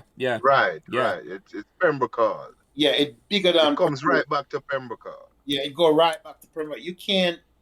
You couldn't do it justice enough without the broader Pembroke Hall, right? Yeah, you cannot isolate anything in Pembroke Hall and not go full fledged. I agree with you, Chris. Yeah, it's too it's big, and I hope that this is a forum that can lead to or evolve into something, very tangible, something that's gonna last, right? Yeah. Let me say this, because when Roots contact me, originally when Roots contact me, and Roots just as a boy lands, it's a donation. Him look at me and say, Roots, I do a podcast in my school, I do something for Pembroke Hall, because that left on my mind from last year too. Because like I love Pembroke Hall too. We live at Pembroke Hall for 40 years from 1962. I'm say, come talk about it, Roots. Come talk about Pembroke Hall and we say go. And when me hear Roots vision, I'm up to the day I tell him, I say, listen, we want Pembroke Hall to be the football academy in Jamaica, and it can go through the primary school and the high school in collaboration with the community. That's a vision. And me just talk over the top of me, me not talk Roots or nothing. But that's the vision me have. It's like you have, I go FIFA of them thing, under 8, under 12, under 6, all of them, but it run through instead of the community, it run through the school. Right, because that's where The feeder thing is, the feed, the talent will man. come from, because there are people other than who live in Pembroke Hall. So if you even come from outside of Pembroke Hall and you attend the school, you will still be committed to the Pembroke Hall fraternity. And the academy I look and says that Pembroke Hall should be or can be the football academy in Jamaica. Like how Pembroke Hall started the corner league in the 60s. As someone look at that, a Pembroke Hall can, because the school ideal place, you know, with the school them there, you know. It ideal place for the age and everything. It's like you have a feeder set at school, a youth, where you can start a program. We have a constant competition program. A man just want to come to Pembroke Hall because I know say he might get good exposure because we have a good system that's in place. But it just start with an idea. And just an idea me I throw it and I say, boy. I think it's a solid idea, because I don't know that we have when we were growing up, like Chris said, he had 2 brothers. I had 2 brothers as well. I was the middle of 3 boys, right? There were 3 boys up at the Walters house, right? Lance, you have Patrick. Right? And so there was so many boys. You know, I mean, we're not even going to start with the girls, because we know that there was many girls. To football and sports, you didn't have to look outside the community, right? You had a playmate at your age in many households, so you had that built in. I don't know that still exists today. No. So it would be great to do it from the perspective, from the school. Yeah, man, right? from the primary school, from the age group, yes. From right up to 19 or 18. Yeah, man, to the high school, right? That's what I'm saying. The high school ages. The 2 school and the field ideally situated for the exactly what we're talking about, man, incorporate. So I see the vision. That's how I see it. I think that is a reason. And you know, there used to be a Pembroke Hall reunion in New York. Bowley had actually dragged me out to the first time, and it has not, for the past couple of years, even prior to COVID, it has not been active. You know, I know that Preco's sister Marcia, who I believe is Mabrook's wife, I think she used to do the catering at one point. But you know why? You know why not active? It's just like what Chris say now. And just like what him say, what Johnny say and Janet McDermott say, you know. If you don't have a cause where you go after, you know. You can't just say a meet for say I have a reunion, where you meet for. But if you have a cause and a vision and I say you want to leave something as a legacy for Pembroke Hall. There's a motivation. Yeah, man. You know when you join up, you say, I never dare you look and you have a legacy and I say, that's the way I try to build for Pembroke Hall become the football academy in Jamaica and in the Western Hemisphere. That's a legacy. Where are you located, Chris? I'm in Orlando. I live in Orlando. I'm in the Atlanta area. Oh, Chris in Atlanta. Chris, sorry, yeah. Oh, Chris. I am down. My father-in-law lives in Jonesboro. I mean, you would know more about where that dynamic is more than I. I think that's closer to the airport, right? Yes, that's south. I'm living in Gwinnett County, which is north of Atlanta. Yeah. Oh, it's north. Okay. Yeah. And then I'm also used to Powder Springs. Yeah, that's actually I was in that area today. That's out west of Atlanta. Yeah. Oh, that's west. Okay. Yeah. Yeah, man. Yeah, so the vision is there. The vision. What? Go ahead, Chris. Yeah, I think that what I implore Roots to do, and he says he's on his way with it, but needs to put together a plan. If you don't put a plan in place, then it's an idea. Yeah. Something on paper. Yeah. You know, kind of what I think needs to happen is we all have different talents. Yeah. Okay? Yeah. Thank you very much. And so I think that need to put together a small group A committee of sorts, Yeah, small group, not very big, maybe 5 people. Yeah. 5 people who are serious, right? Right off the bat, I can nominate Roots and Sally Miller. Yeah. Then the community, because this is a community. This is a community. I have been sending these videos out to fellow Pembroke Hall people. Yeah. You know what I'm saying? So every time I get it, I'm sending them. I'm sure they're sending it to other people. Yeah. As a matter of fact, I just sent for the link to Ray Wilmot. Yeah. And Mikey Buckner. Yeah. And so you start off with this small core group that is going to formulate a plan. Yeah. Okay? And from that core group will come some action. Now we need this forum that we're on here, because the forum that's going to bring us together. Yeah. And it's going to generate the momentum necessary that will drive the process. You know, ultimately there will be subcommittees formed that will take on different roles. 'Cause as you know, it's very difficult to just put it on roots to do. Yeah. I think you are right, Chris, that there needs to be a committee to establish a plan. Right. I think that's a workable plan. Right, because Roots over the years, like we get a call from Flooney, hey Bappo. Roots are going with something down the yard, make a trip in and Yeah. We want to pass that stage, best. Yeah. We get a call from Bowley or Kirkroll. Yeah. You want. That's what I say. You want the vision official. You me look on it. Or big as me look on it, you know. You want 50 years from now when I there. I'm gonna look on Pembroke Hall and I say, right, them have become big. Like the talent with them I generate. I like how Real Madrid Academy are run or Barcelona Academy are run. Me say, because we produce ballers like Carlton Briscoe and Messi Wilmot, Donovan Magnus, Potter Twaits. A world class baller them there, you know.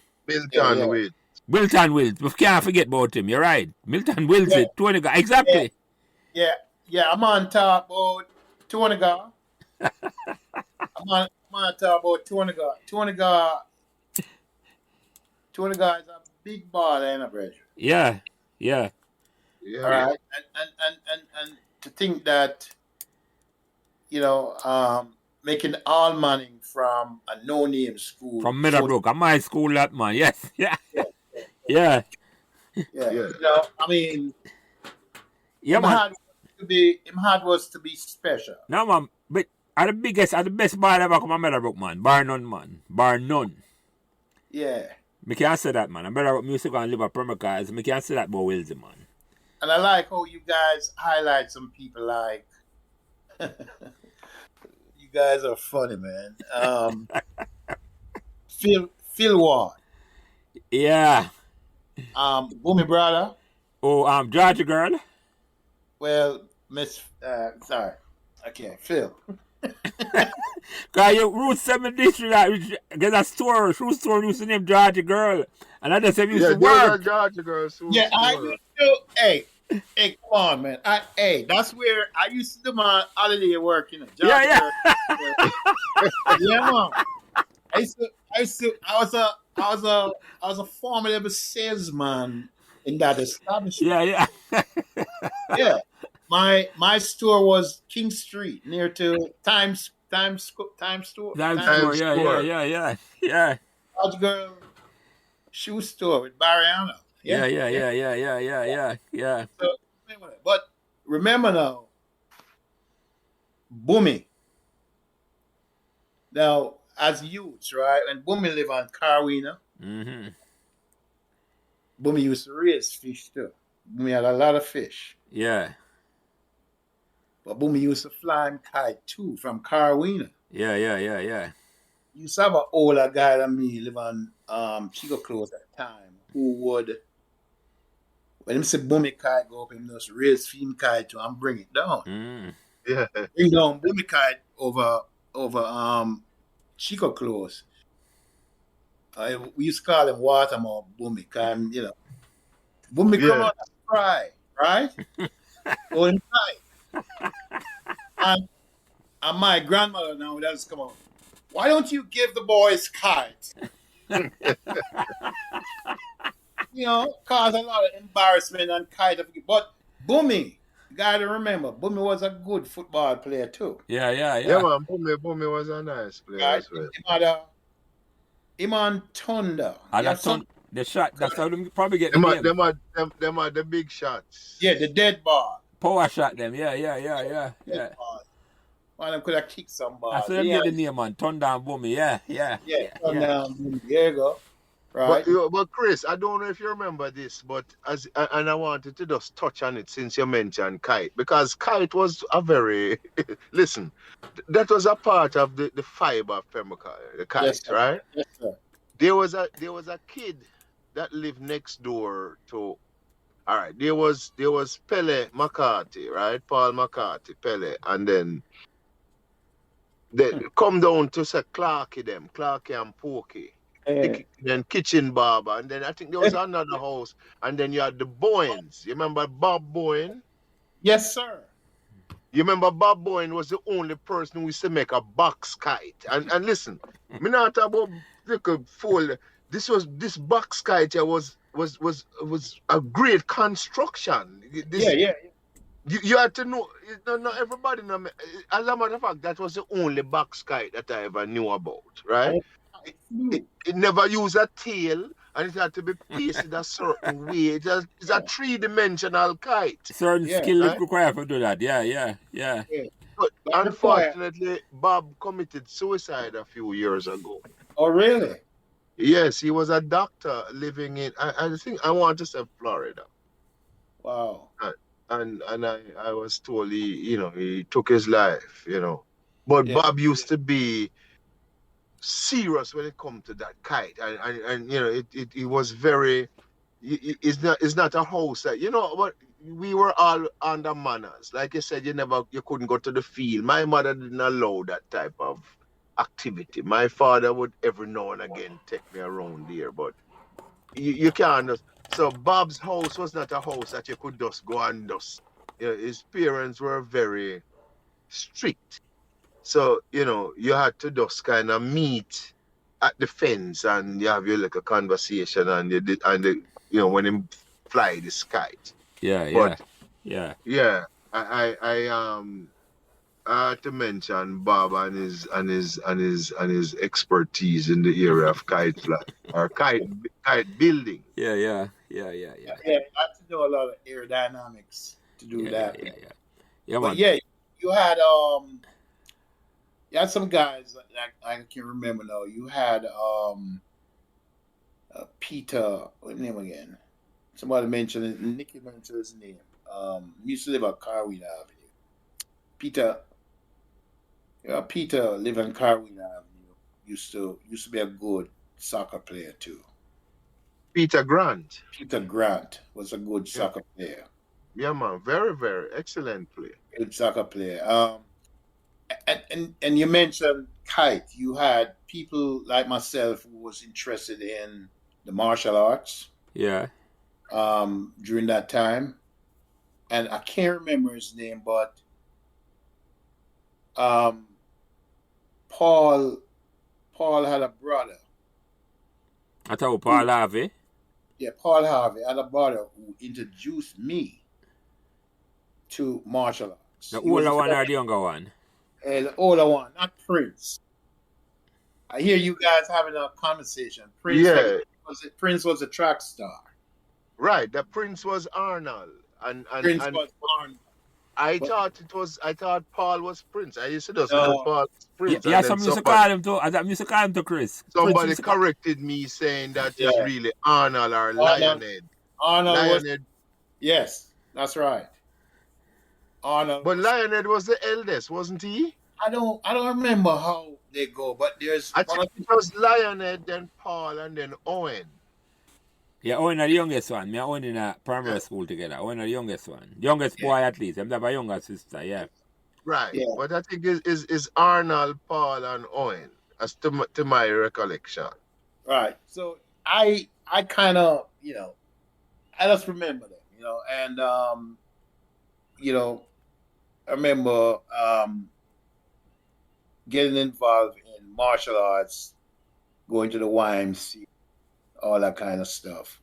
And then you had guys who used to play gig up the top of the field Oh gosh, man. in the evening. On marble, we used to play marble under the cooler plum tree. Yeah. But Yeah. there was a lot of obstacles there, though, Chris. There used to be these white stone. You remember them like a white stone, man? Yeah.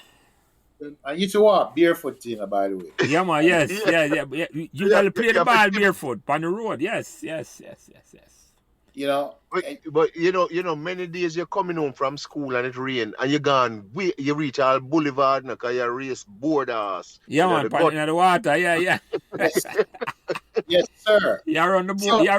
You're racing boat. Yes. Yes, and before you know it, you're gone past the yard and, Remember, talking about the one roots. One day, remember there was a Kerr Parker. Remember that cricket man, the Kerr Parker? Yeah, man. Yeah. Mm-hmm. So one day, brethren, we play scrimmage on the road. We started out playing cricket on the road. And a man decides and put up 2 stone and we start playing scrimmage. Mm-hmm. We break for scrimmage that evening there, and go cook. We run a boat and come back in. Now, when we the boat over Muller Yard, some sophisticated boat used to run over Muller Yard. Because them boat, how you describe the sophisticated boat for me here, Chris? How you describe that sophisticated boat? All right. So, boat and Muller Yard, you get sanitary plate. Yeah. And in the kitchen. You know, outside the boat that. In the kitchen.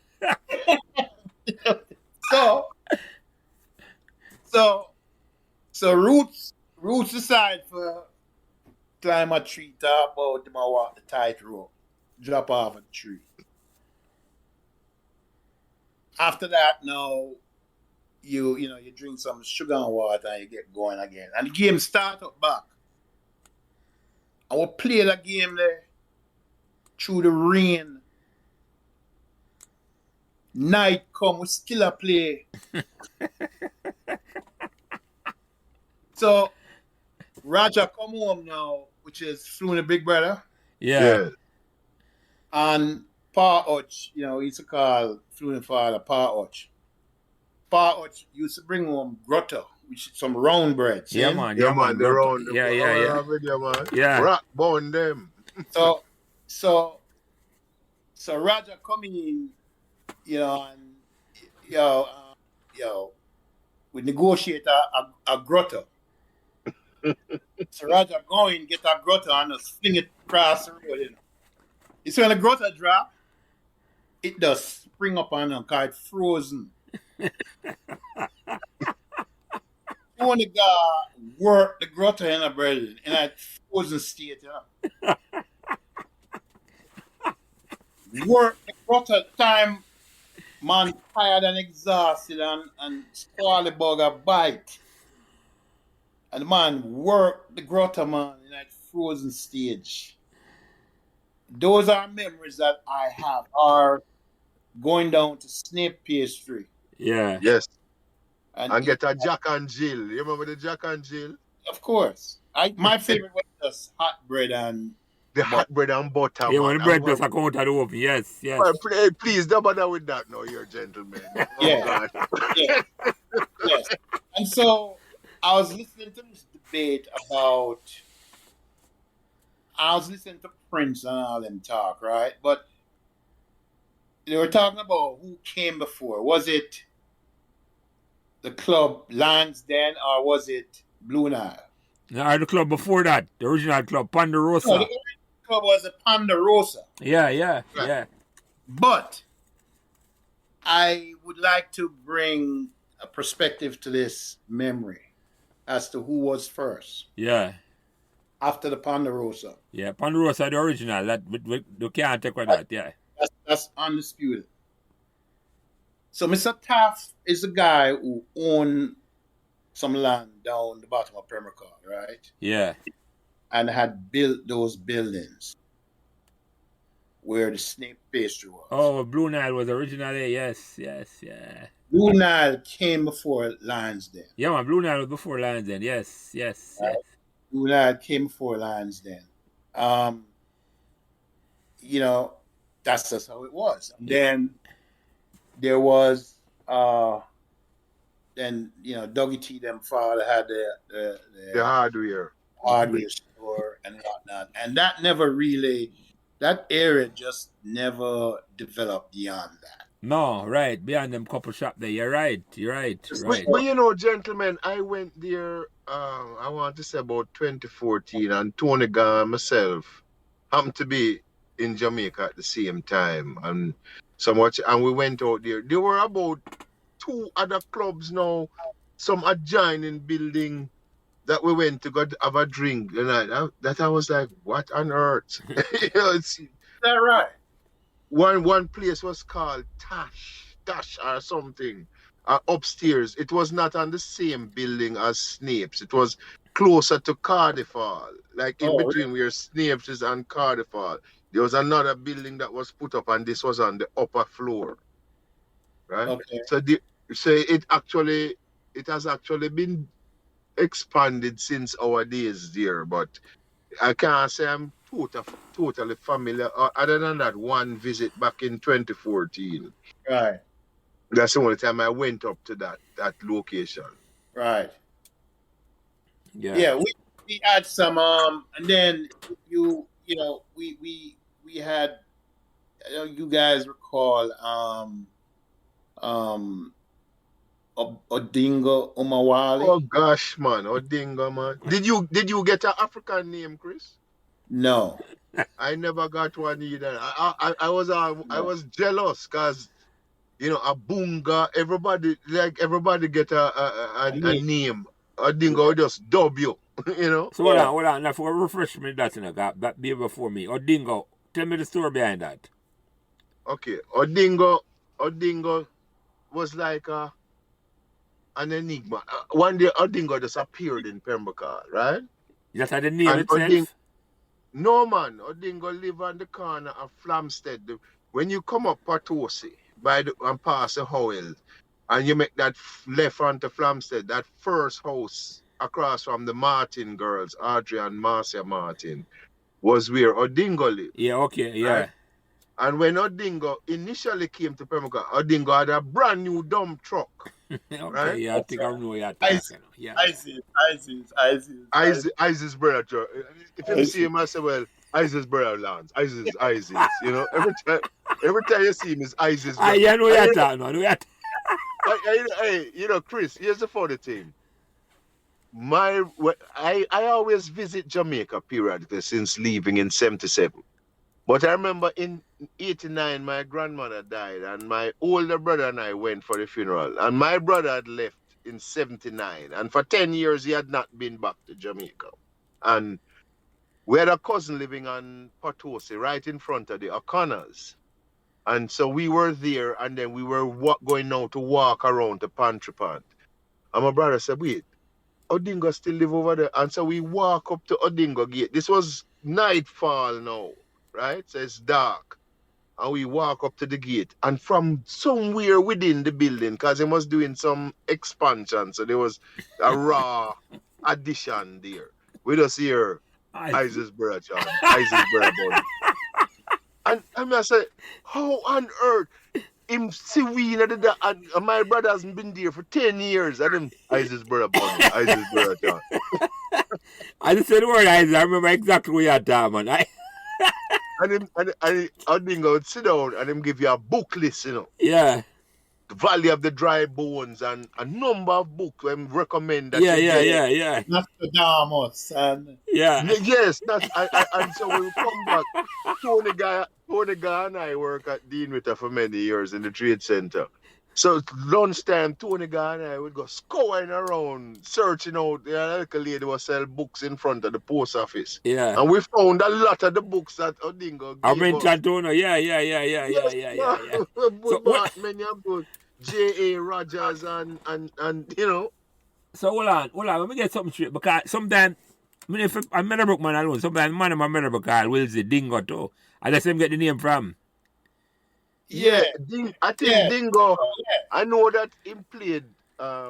First he played Major League for Pembroke Hall, and him go Medieval. Him go No, Medieval, for yeah. Medieval. Yeah, Medieval before He Pembroke. played minor league at Pembroke, but I think his first major league it was probably Medieval. Yeah, with Wagga, yeah. Him would have to correct me on that, right?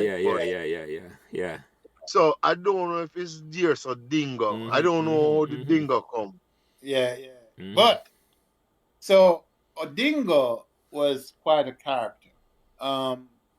He was, of course, into Pan-Africanism, Yes, very much so.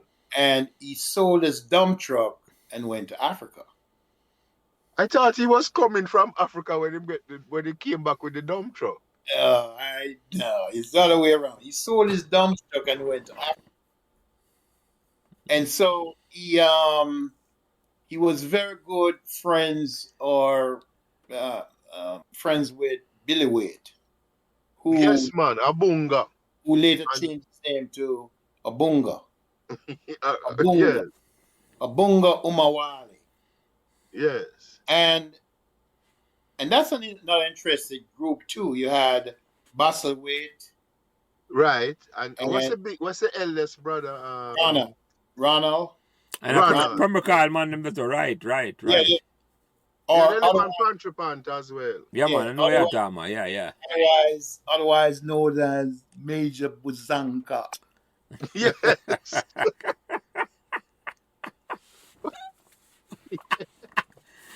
Yeah. So Major Buzanka was an original in his true sense, right? Yeah. And that was Abunga's older brother.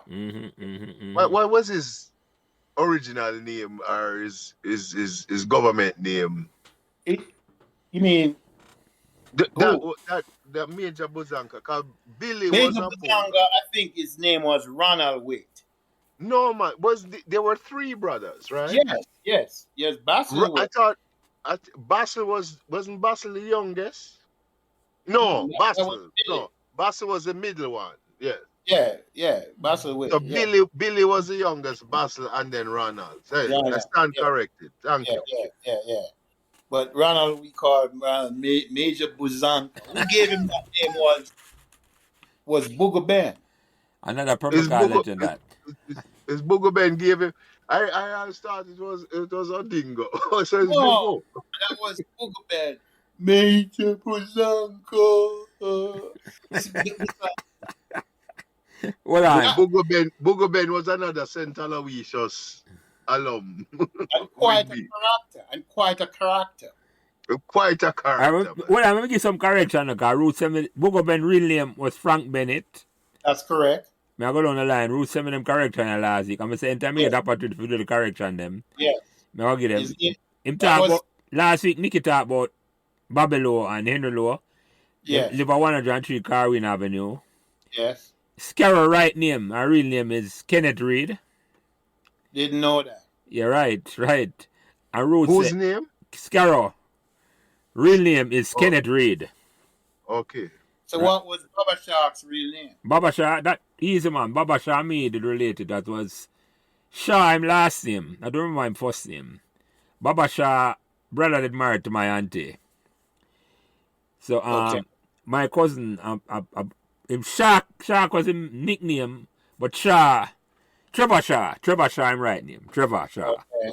Yeah man. So when you were saying Reed the other day you were referring to Salimil, because I think Salimil is actually Keith Miller, isn't Keith he? Miller, hold on, Root send me that. Hold on, me have that. Me get that from Yeah. earlier. So Keith Miller. Yeah, Keith Miller. yeah, man, yeah. Yeah, Baba Shaw, Trevor Shaw, man. Trevor Shaw, yeah. That I'm a relative them that too. Those I'm relative in Pembroke Hall. By So you have three man who was some classic, you know. Baba Shark, Long T, and Chazzy Brown. yes, bro. Listen, Them man was classic racers, man. Yes. Chris, were you over secondary the day when Kazi had to beat a hasty retreat because of the toughy brother them? Yeah. Yeah. I think Kazi must go kick one in them bottom man, something man, and the man them go away with and got a one pop And and came come back. back. And when them bust out the first one, cause you know one thing with Kazi, you know, Kazi have a knee lift, you know. Oh, oh, And listen, yeah. man, when Kazi turn on the knee lift and start, you know, secondary at that long driveway. And when Kazi leave the field and step over from the field over to the Barber Green, you know. Yeah, you can't get him. Listen, man, him need them nearly lick off him chin. Corey was a boy to him. Yeah. And for the record, you know, you can't the right name, you know. Christopher Jackson. Jackson, right. And the older brother, when older brother name again? A Dennis or Donovan Jackson. DJ Donovan. Donovan and the younger one, Steady. Donovan Jackson. And what the younger one name? What's Steady right name? Steady Brown. Jimmy. Jimmy. I don't remember. I remember my sister. I remember my sister. I don't remember my sister's name. John. Yeah, John. Yes. But you know, what is funny about, which is interesting, is Donovan was a formidable singer. Yeah. DJ. Oh, DJ was a singer? Yeah. Man. What we need to understand, you know, he was a very good singer, and he could sing just like Dennis Brown. Mm-hmm. Hence, he got the name Dennis Brown. Mm-hmm. Entire family got the name Brown. Yeah, Steady Brown, Kazi Brown. Oh, Yeah. that's so Kazi Brown. So all of that come from. Yeah, so, That's a nice nugget there, Chris. Yeah. Yes, right. Yeah. But during the time when Dennis Brown sing, to this day, he's very talented. Somehow, just never made it. Right. Yeah. I would dare say he was a better singer than Junior Tucker. Yeah. Who hailed from Pembroke Hall too. Yeah, never Yeah, Annandale. Yes. Junior was on Annandale. Yeah. I think he's now a pastor, I believe. Yeah. Yes. Not mistaken, right? And then you know, but let's get back to Major Buzanka. So Major Buzanka was a promoter, right? But he told some tall tales, man. Yeah, using word, you gotta now. Let's align with you. He was a spin bowler. A bowler is someone who tell tall tales. So you don't know what ball he's going to toss. You know if it's a googly or a Chinaman or whatever. Yeah. Yes. So Major Buzanka was a perfectionist in that area, right? Well, you're very diplomatic, you know, Chris. You're the epitome of diplomacy, my friend. Yeah, understand, you know, Major Buzanka was the guy who was very instrumental in bringing the Jackson Fives to Jamaica. Oh, really? Yes. Yeah, Major Buzanka. All right. So, and this is a Pembroke Hall thing, right? So, there were some older guys on my street in Chico Close at the time who worked for Rutty's electronic place out of Malines Four Roads. Yeah. Yeah. And they were doing the lighting for the stadium. They do the lighting for the stadium. Mm-hmm. So they were telling me, they were older than me, like they were big men. And the Jackson 5s are coming, and I want to go because I was a big Jackson 5 fan. Yeah. Like many of us, right? Mm-hmm. Yeah, man, we all were in the 70s, what? Right. And so these guys decided to carry me with them so I was standing on the stage Kind of the lighting, yeah. when Michael Jackson was performing. Now, what had happened was Bob Marley and the Wailers were supposed to open the show. Peter Tosh shows up, who is no part of the Wailers, showed up and stand on the stage and say that Rasta don't open show for white boys. Right? That's what I got Peter, that's a yes. So I don't remember what time it was, but what time the show was supposed to start. But I'll tell you this. Let's say, for example, the show was supposed to start at 8 o'clock. Yeah. And the first act was supposed to be the Wailers, right? And then at 10 o'clock, you know, it wasn't that late, but say 10 o'clock or whatever, the Jackson 5s was going to come on. Because of this protest that Jackson 5, you know, dreadlocks no open show for white boy, the organizers led by Major Buzanka kept the audience waiting because the Wailers are not coming. But the Jackson 5s came and they performed at the time that they were going to perform. And Michael, they did a good show, right? After they finished was when the Wailers started. And the Wailers, that was the first time that I saw Bob Marley and the Wailers playing. And they went right back until about 7, 8 o'clock the next morning. Needless to say, when these guys took me home, I think I must have gotten punishment for a whole week. From my mom. You know what I mean? Yeah. Major sunlight. Yeah, Major Buzanka. There was an aftermath, right? I learned later. You know, with regards to who get paid, didn't get paid, that kind of thing. And, you know, I never saw Major Buzanka again. Wabunga was a very formidable engineer. Yes. Soviet trained engineer. Yes, he went yes, Soviet, definitely. Yeah. And his thesis was about he and I used to have when he came back, the relationship. His thesis was about water and water irrigation for the island of Jamaica. Mm-hmm. So, you know, he worked for, I guess, Water Commission when he came back, but never had an opportunity to use his skills, right, for the betterment, the advancement of our country, which is another topic. Right? Yeah. You got the politics get involved and all that thing. Yeah. You know, I'm not. You know, I'm just a Jamaican. I love my country. Yeah, man. No, man. I understand you. Nothing you can't bother going to at all because it just. Yeah, a lot of that was on Pantry Pants, though, you know. Yeah. We know that. You know. And as Ruth said earlier, some of them things you have to leave to behind a paid wall podcast. Outside the half stop. Yeah, or behind a paid wall.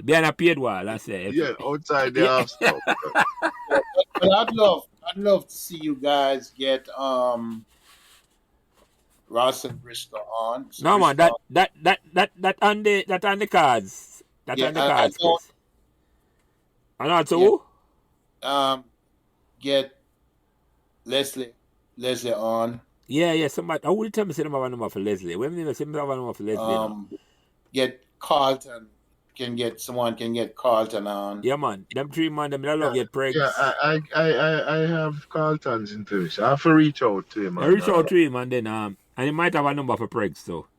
But Yeah, when man, he never, because as a matter of fact, the last time I saw Pregs was at Carlton's birthday party. yeah, man, they must have a connection, man. But I think when we have a Yeah, connection man, for him he's too. in touch, man. He's in touch with Pregs. Paul have a connection for pregs, because that them about pregs and me and him to talk to. So Yeah. if we hear this, and the more this go out, the man we hear, but me don't want to talk to them man to pregs, Raleigh Briscoe and Carlton Briscoe. You're right. Them three man them I love to talk to. Yeah, but more importantly, because I don't want us to be labeled as chauvinists. I want to hear from, Asha and some of the women. No man, definitely. As I said to you, that's something I learned when I started Meadowbrook one. It was mostly male initially, and then one girl to come on early, and then I just decided to go to just get the woman the man because they're an integral part of the community too. Yeah, ladies them. I mean, I'm gonna miss it. So I get Odetta come on. Oh really? Odetta come on Saturday. She promised she me and her will talk Saturday, so me see how that go. Yeah, that's awesome. Yeah, man, I want to get the female perspective, man. And Grace, we want to hear and Grace, from Grace plan for come on too. She want the one with she and Tony Gar and her sister and Gilly Chang. I forget. But when they want to link up, so the one Tony Gar afraid to come and make a solo appearance. We're going to call him and rag him. You have to understand that's not his personality, man. No, right, that's true. No. That is true. No, that's but true, Chris. Something, let me tell you something about Tony Gar. You see, once you get him comfortable and start rolling, bro. Yeah, man. Yeah. Hey, listen. For many years, we worked together at Dean Witter. But when I left and went to MetLife, I was in Jersey City. After 9/11, Tony Gar had to run out of the building, and so he came and worked. Dean Witter moved to the street behind me. So we used to travel every day. And here where we used to go now. Chris, you'll remember the Tuller brothers? Yeah. Mikey Tuller and... No, man. Paul and Kenneth. And oh, yeah. So Peter had the studio in Brooklyn. And, Peter's a bass player because he was influenced by family man next door. So him play bass, Gary Rall play lead guitar, and you had Keith Hook that was playing drums, and then later on Ronnie Bach became the drummer because they had a little band. Bishop. So we used to go down Bishop, to man. Yes, go take Peter Tuller in the evening, Tony Gar, myself. So we used to ride every single day. And that is where them share them thing about Sporty and Big Uncle would be and all them things, The Pembroke meet there, yeah. Yeah. So Tony Gar, I mean, once you get him comfortable. Yeah, man. When him come up with a give story, man. He will give story. Yes, sir. Anyway, gentlemen, I seem that when we take it, we're there talk for 2.5 hours, Yeah, that's good. That's cool. That is good. But we start a little late, and we really appreciate this, Chris, for come on at short notice and just come here talk. And I may leave the floor to the two of you. Any closing remark from you first, Chris, and then Andre. Yeah, absolutely. So, just in recognition of the great families that came to live in Pembroke Hall, and the women or the matriarchs that some of whom I mentioned, some of them I kind of didn't remember their names, like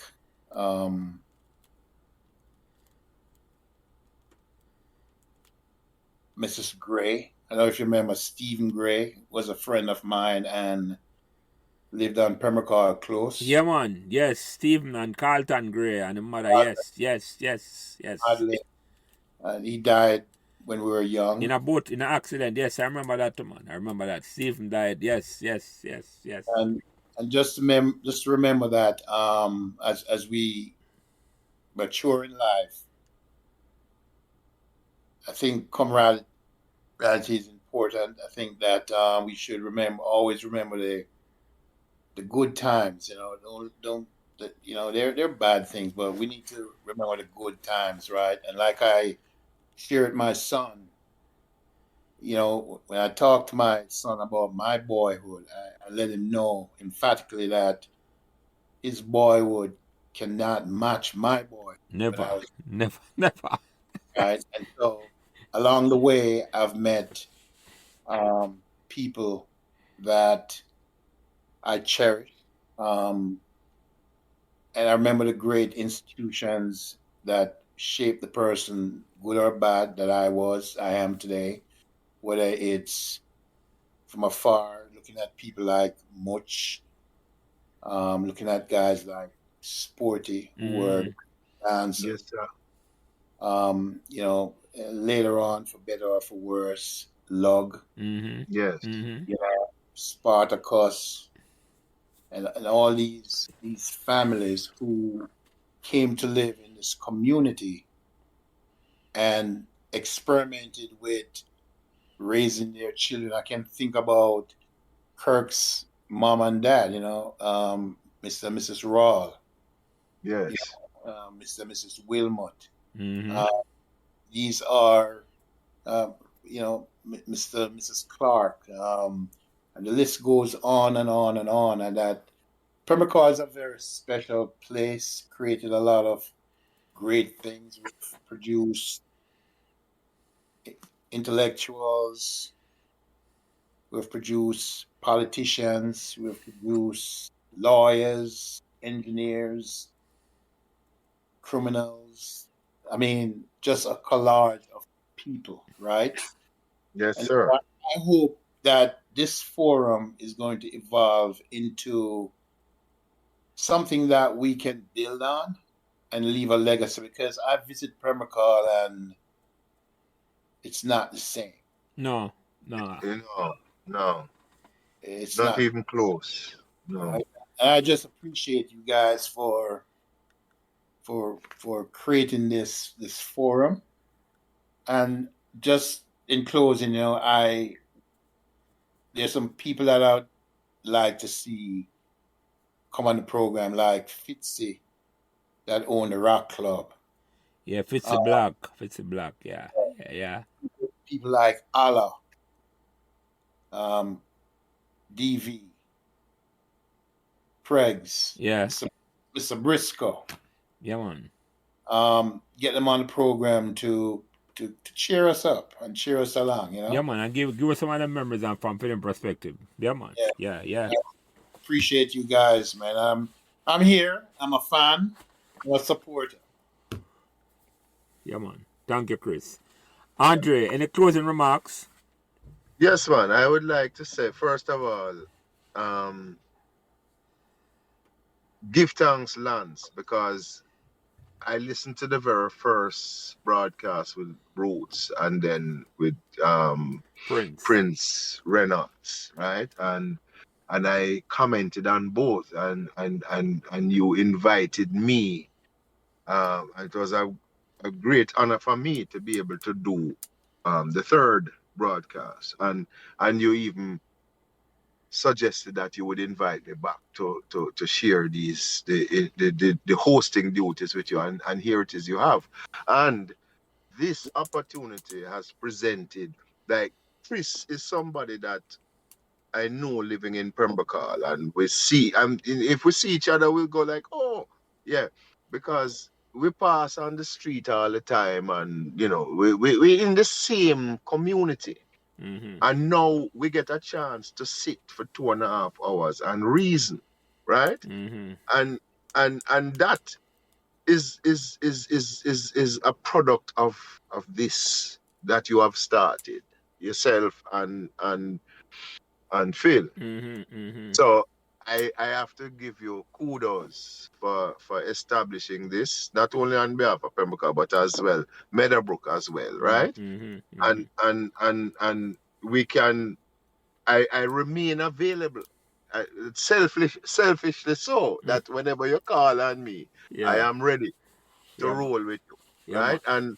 And like Chris said, we want to, and you have expressed that we want to see a legacy. We Yeah. want to see something that we can support the efforts of Lincoln Nathan, my old friend and classmate of my brother, and all the people who want to see some positives for the community that shaped all of Yeah, us, man. Yeah, man. right? Yeah, man. Yeah. Yeah. And so give thanks and much respect to the Pembroke community, all who listen to these podcasts. Enough respect, Yeah. Yeah, man. Gentlemen, thanks. Appreciated. The honor is mine. For not find the time for come share a 2.5 hour with me for come talk about something me love. Just to talk about Pembroke Hall. Because the memory is great for me too. Just as Yes, this sir. one, I love it same like one. So I find it an honor when a man want to come talk about something me love talk about. So I appreciate that. Thank you for coming on and come spend the 2.5 hour. And you know what? We hope so we can leave a legacy for Pembroke Hall that when we're not here, a man can hear this and say, yeah, I just said the legacy start, Because Pembroke Hall, we can build something big for Pembroke Hall. We can leave a legacy. But it just all starts with a vision. So we say it go. Yes, sir. We say it Respect. go.